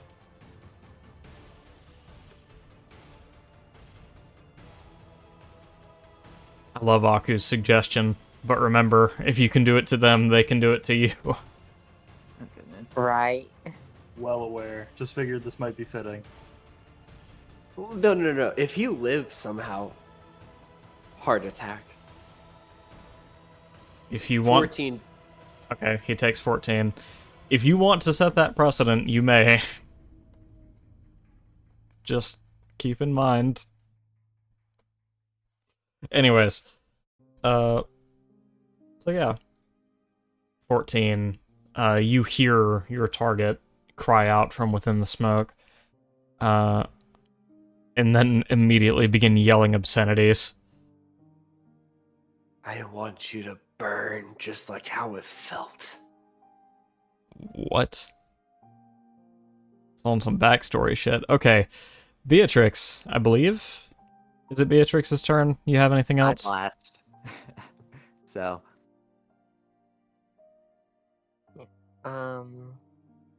Okay, well then. Fuck, I have to make a perception check to see him, right? Yep. Well, let's do that then. I'll let you do I that can't- as a bonus action, so you don't have to forfeit your action to do that. Damn, that does fuck up my plans though. How close is he? Per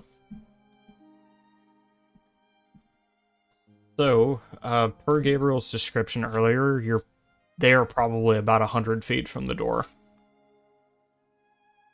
Okay, and I'm imagining I'm just coming out of it, so... Yeah. Alright, so yeah, I'll have to roll perception. I'll move my 30 feet, and then... 1d20 plus 3 for perception.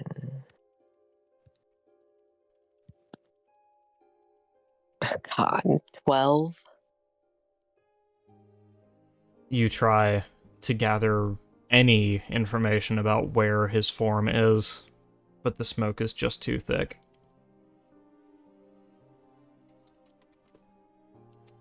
Alright, in that case, I need to...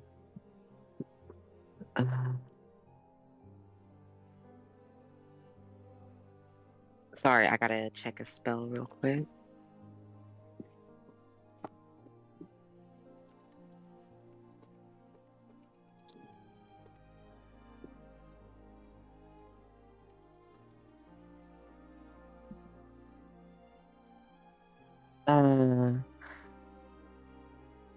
Yeah. I'm gonna go ahead and cast invisibility. Ah, he's not the only one with sight tricks. Yep. And that'll be my turn. Alright. Gabriel. Okay. Well, let me make my perception check first.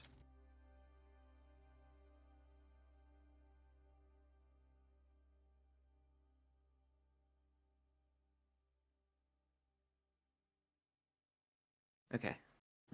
18. 18. you are very faintly able to make out the general outline of his body. Okay. Do I know anything about how this type of smoke works? Or It like is... basic Sorry, go ahead. like basically if I cast Gust of Wind, can I get rid of it? Yes. Or can I at least like blow it away to make things more visible? Yeah, it's just a physical pyrotechnic. It's not magical. Okay. Um Okay, so I could do that.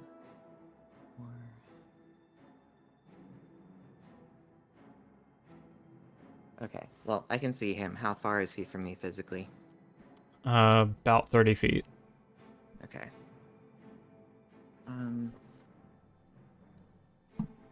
In that case, let me check the range.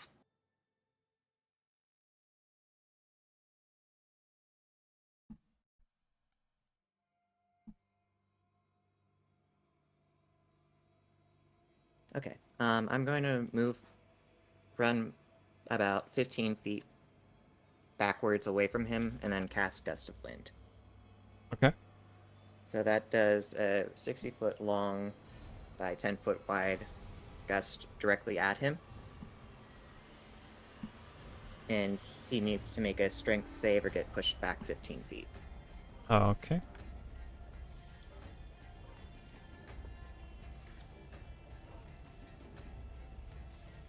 It seems he will be pushed back. Okay. Alright, and that's gonna have to be my action. I'm gonna, like, try to set the cat in my bag and try and pull out my quarterstaff, but that's about it. Alright. We return to Aku's turn. Aku, you arrive on scene just behind Beatrix, although you wouldn't know it, for she is invisible. What you doing? Seeing the chaos on the battlefield at the moment, I'm gonna try and hide either in like brush or whatever I can get behind to make myself not as visible. So I'll roll that stealth now. For an 18. Alright. You are successfully hidden. And then can I try and see the guy that they're all targeting? Oh, he's perfectly visible to you now. Gabriel has cleared the smoke. Oh, okay. Right, my bad. Okay, then I'll just throw a dagger at him.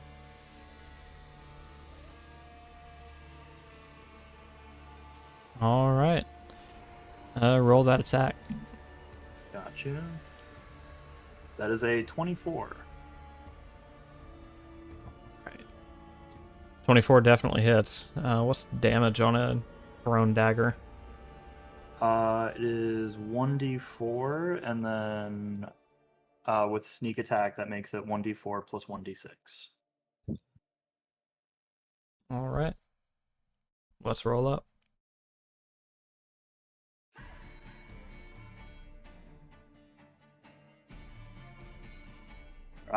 12 damage. The dagger will strike the attacker right about the shoulder. He'll wince and turn his head towards you all. And then I'll start running more into combat with him. Start heading his way. Alright. You're able to close the distance to about 60 feet. Cool. That'll be my turn. That was quite the toss of the dagger then.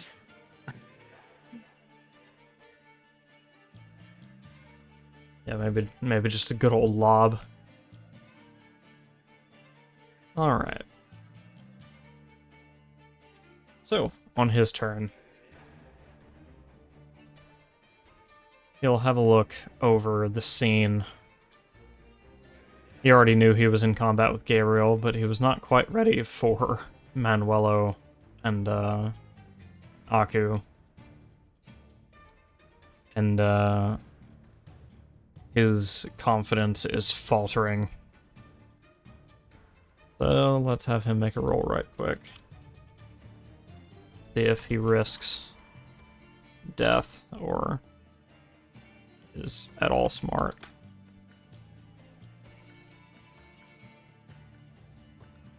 Okay. This dude's fucking dying, no matter what.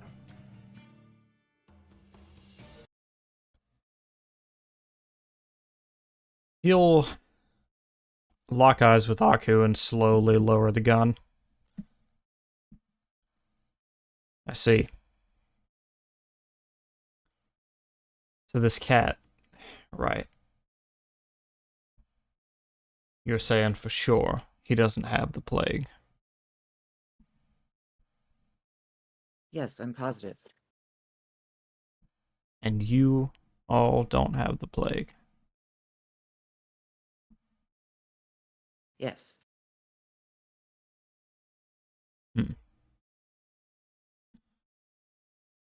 Fine. You've got me beat.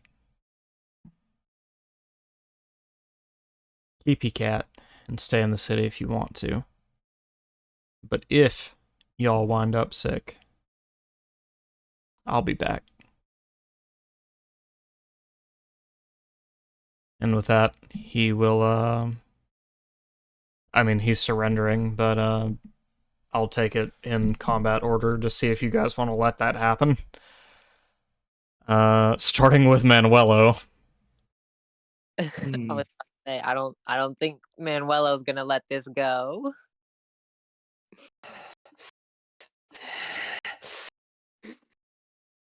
How do I want to kill him? Oh That's god, the question.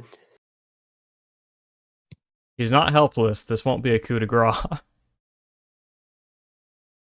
This motherfucker should not have fucked with my familiar and my family. Your family? Well, friends. Oh, okay. Manuel considers like friends and everything like part of his family. I getcha.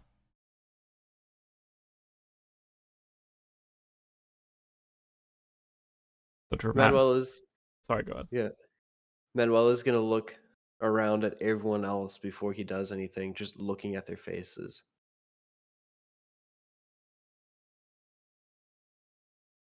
I imagine that means you're yielding to their judgment. I'm gonna yield to them for right now. All right. you can't see Beatrix's face, but spiritually, she's like, "I've got you if you want to fuck this dude up." Well, now it's your turn to make a choice, Beatrix. How close are we? If you haven't moved, you're still 100 feet away from him. No, I would have moved at least my full, I think 30. What's my movement? Yeah, 30 feet. So it would be 70 now. I'm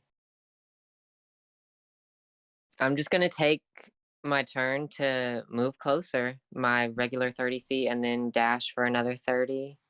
I'll be within 10 feet of him. If anyone wants to fuck him up, I'm there to help.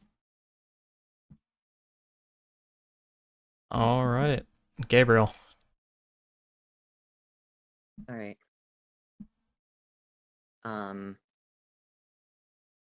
So. Hmm.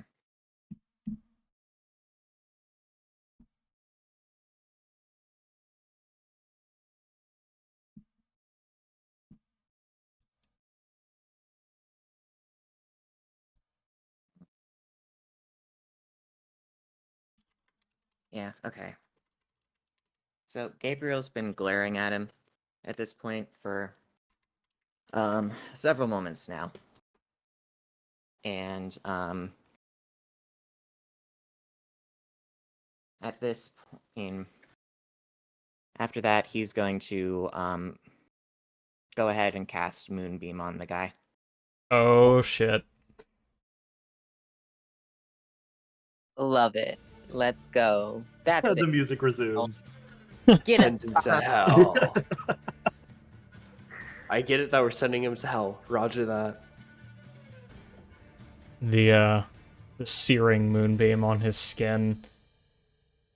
Yeah, go ahead and roll that damage. Okay. But you'll hear him shout, "Oh, you son of a bitch," before he raises his gun once more. Let me look at my spells real quickly. Let me see if I have an instant so then I can jump in on this motherfricker. Holy shit, Kingdom Hearts music. I didn't know that'd come up in this playlist. Wow. Actually, Someone's hold on. I actually need to skip that, because they will strike that video. I That was gonna music say, on be careful, YouTube. be careful with that one. Yeah. pressing. Also, I want to point out that Gabriel, the moral center of the party, Fucking assassinating just him. act a surrendering dude. Yeah, Listen, he's gonna have thoughts about this later. listen, we all have our weakness, and Gabriel's is just the cat. And that's just how it is. You know, fair enough. I'm not judging. I'm just saying. Oh wait. Am I in line with the dude for sunlight?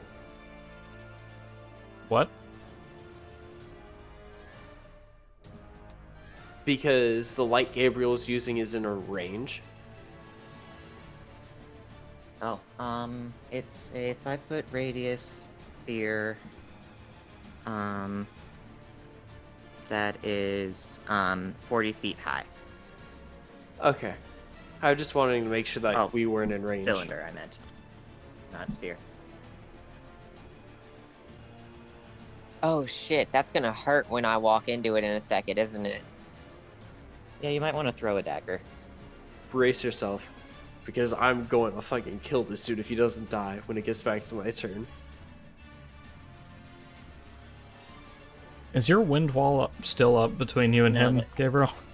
No, the wind wall, the gust of wind, and the moonbeam are all concentration, so I've had to drop each one of them and start Okay. up something new. I don't have spells that don't take concentration. Also, Oh, Aku, I believe it's your turn. Oh, gotcha. I am going to... I guess I'll throw my second dagger. He was full ready to either keep attacking this guy or take his gun off of him. But I'll just throw a dagger if the moonbeam is up.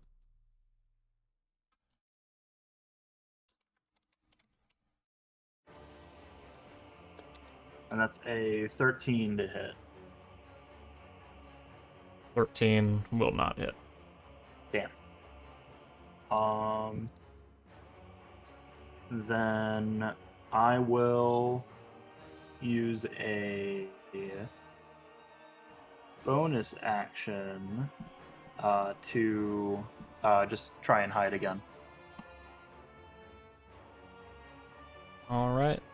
Roll that hide check. Got you. That's 16. Yep, you're successfully hidden. Cool, cool.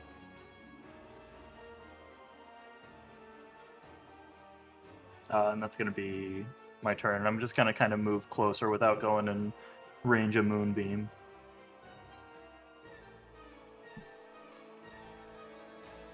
So,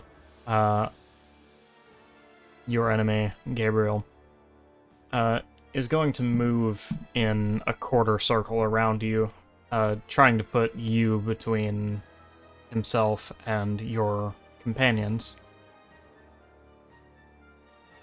And then he's going to use one of the first custom abilities of the game, Fan the Hammer.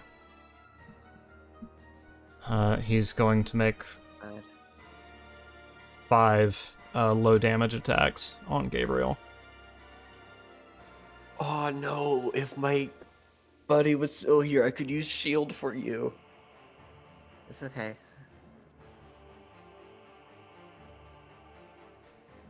So, does a My- 13 hit? My AC is 15. Okay.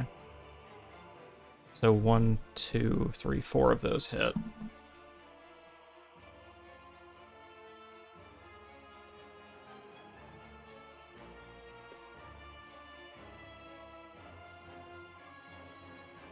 Fuck. Okay.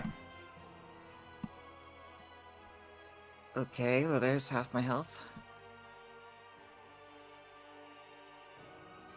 Yikes. Yeah, very, Well. very angry this man is. On the bright side, you can't do that multiple times in a row without reloading first. Of course. Oh, also, concentration was up, but somehow I doubt that I managed to keep that up. I mean, would you like to make 4 checks to see? No, not 4. Okay. 1, but not 4. We'll just say the What? movement's down. What's the DC on concentration checks even? It's 10 or half the amount of damage you take, whichever is higher. Oh, okay. Alright. Seems like it's Manuelo next.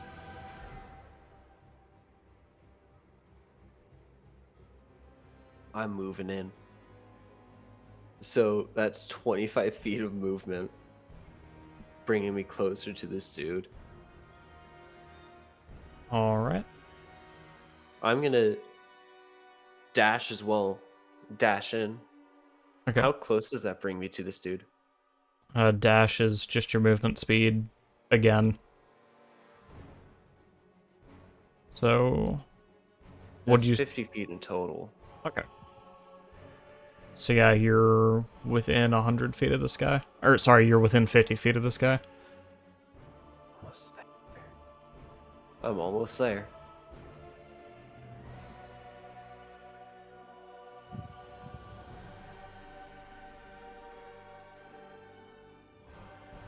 I'm gonna pull out one of the false coins from my pocket.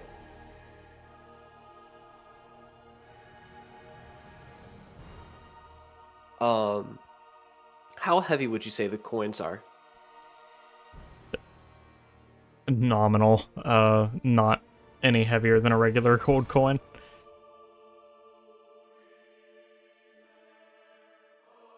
Do you remember that funny spell I said I had? Oh yeah. I'm within 50 range of this dude. He's getting the fucking coin smacked in his face. You're going to catapult a coin into his face. At second level. Don't know what that means in this case. So he has to make a dex saving throw. Alright.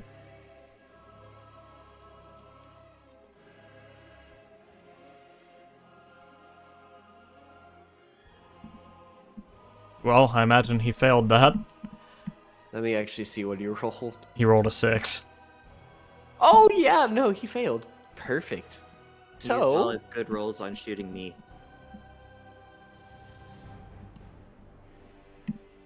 I mean, oh, actually, yeah, that was almost max damage. give me 1 second. I have to note take that I have no more second level spell slots. And this is what damage? Yeah, that's 48 bludgeoning damage coming at him, which rolled out is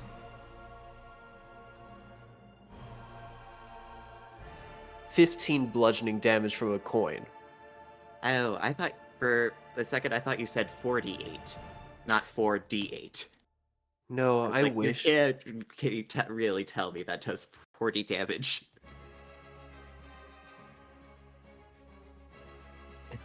Yeah, he is busy talking ridiculous shit to Gabriel and doesn't even notice the coin striking him in the face at Mach 4.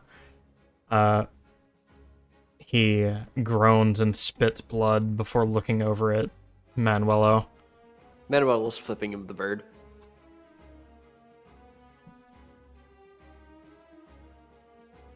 And then, I believe we're on Beatrix.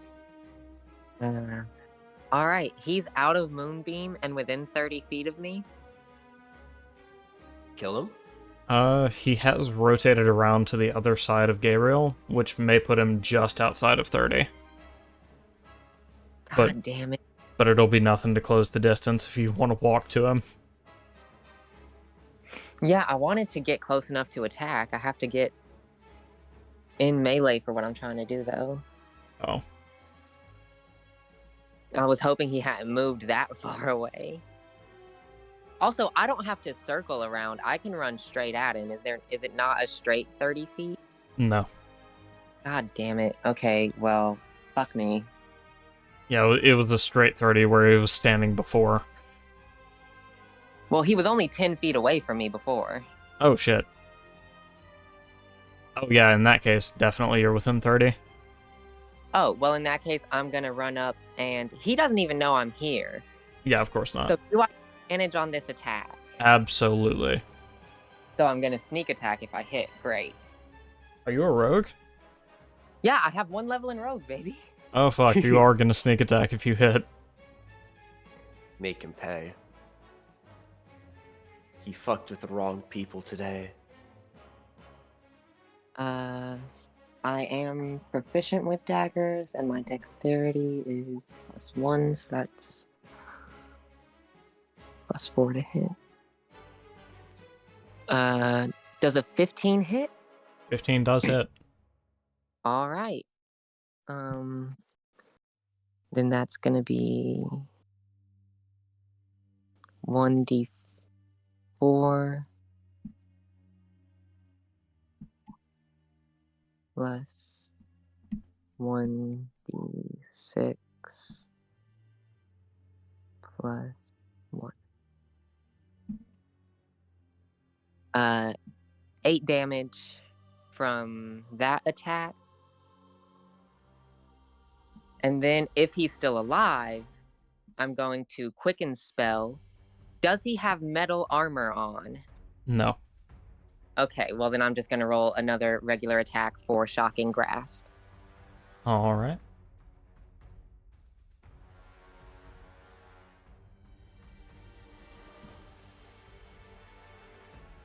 Plus spell.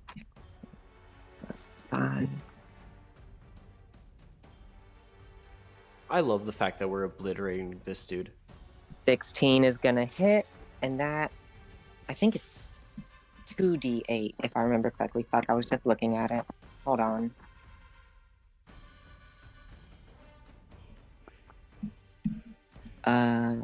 Yeah, 2d8, so...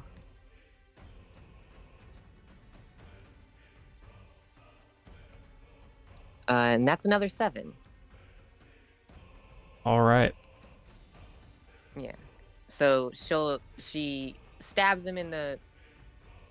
yeah, she'll just stab him in the back and then pat him on the shoulder while she's electrocuting him and just be like, "Hey there, friend."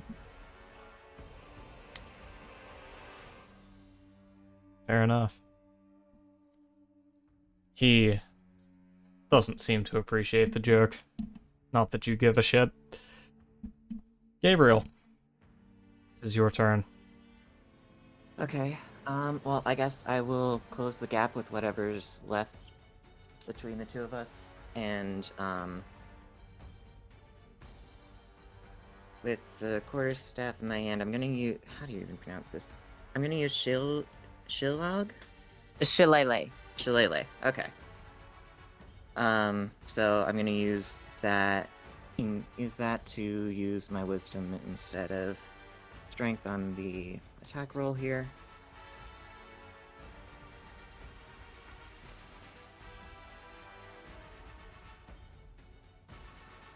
And a 22. Yep. Okay.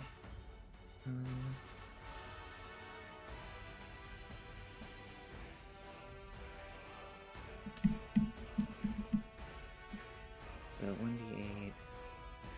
Oh, whoops. I forgot. 1d8 plus. And then, does that also do wisdom instead of strength on the damage too, or just the attack? Can't remember.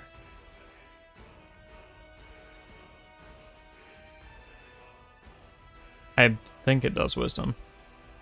Okay. Yeah, then we'll do that as well. That's an 11.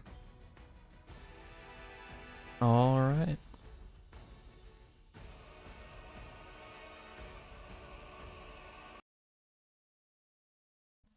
Your enemy has finally had enough, it seems. Fallen to a knee, dropped his gun, and He's just breathing heavily, trying to tend to his wounds.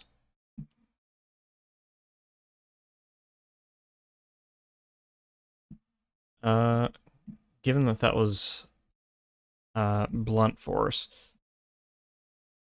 if you wish to strike him again to either knock him out or kill him, Gabriel, that's your choice. I won't make you roll the attack or damage or anything. It's just up to you. Well, I'll look over at Manuelo.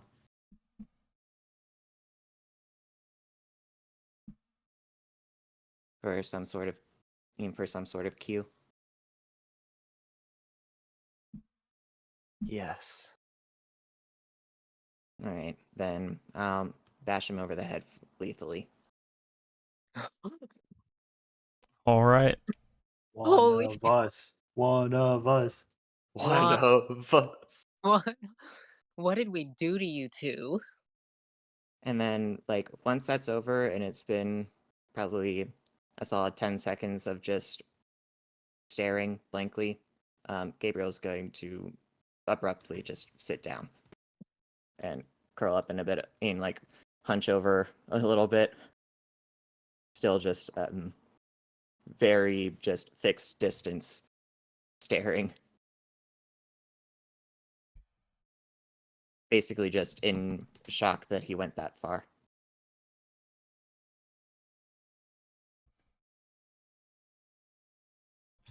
I am going to go up by Gabriel and just sort of pat him on the shoulder, and then he goes, "Well, you know what they say, you never really forget your first, I guess.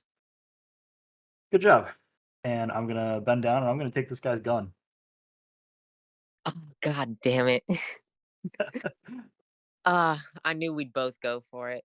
Beatrix does the same. She walks over and like looks a little bit shocked, but also looks a little bit proud as she pats Gabriel on the shoulder and is like, "Good job."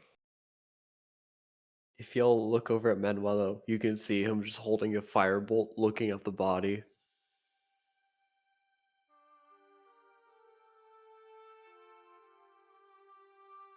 I mean, no one's gonna stop you. Let me take the rest of his stuff first. Let me see Oh if this wait, guy had any yeah, gold hold on on. him. Loot his body. Yeah, well, once I sort of like come back around to Earth, I'm gonna like start trying to starting to address the gunshot wounds as best as is possible.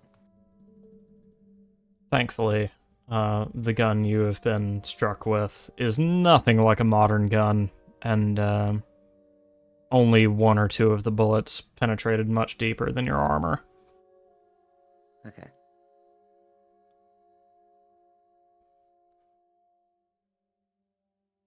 Manuelo's just waiting for them to finish gathering everything they want from the body. Do we find anything on the body? You search the body and find a sealed envelope, a sum of... I'm gonna roll for it before I say anything.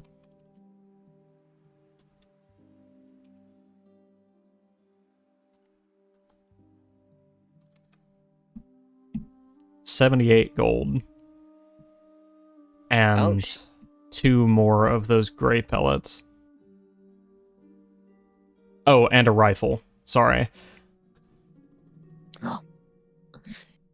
Don't mind if I do. I was about to say, don't want that one. Dude was loaded and he got beaten over the head. Wow. Well, he thought Right. he thought he was entering a fight with one guy. Yeah, he did not pick his moment. That's for sure. And then Yeah. tried to surrender and got cheap shot by the lawful good boy. Oh Yes, he was man. having a moment. So, Speaking man. of which, he is going to look over at what remains of the familiar, and then kind of just glance over sadly at Manuelo, with basically a look that's trying to say, "I'm sorry." So the good thing about familiars is that when they die, when they go to 0 hit points, so when they die, it will disappear. It doesn't. It wasn't carrying or wearing anything, so nothing was left behind. Okay. Well, then, just gotta look over to Manuel. Sad about that he let the familiar die.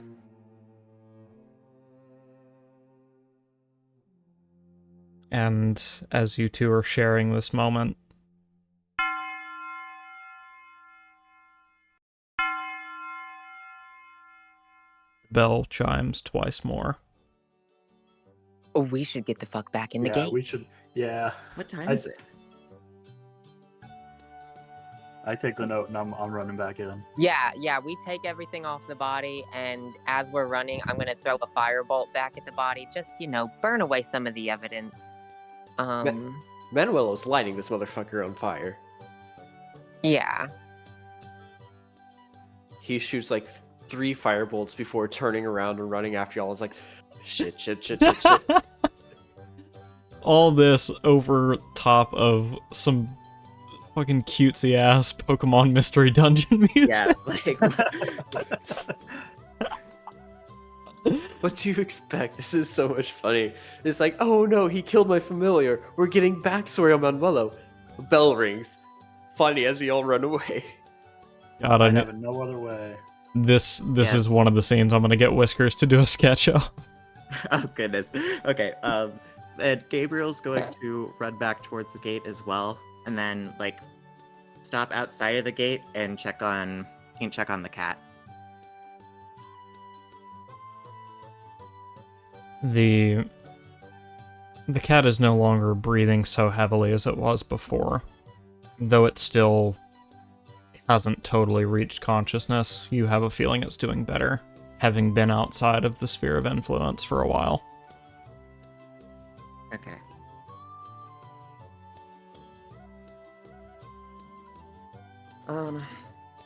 Then I guess I'm gonna stay like at the very edge of town, definitely on the other side of any sort of gate, but not going into the heart of the town. All right.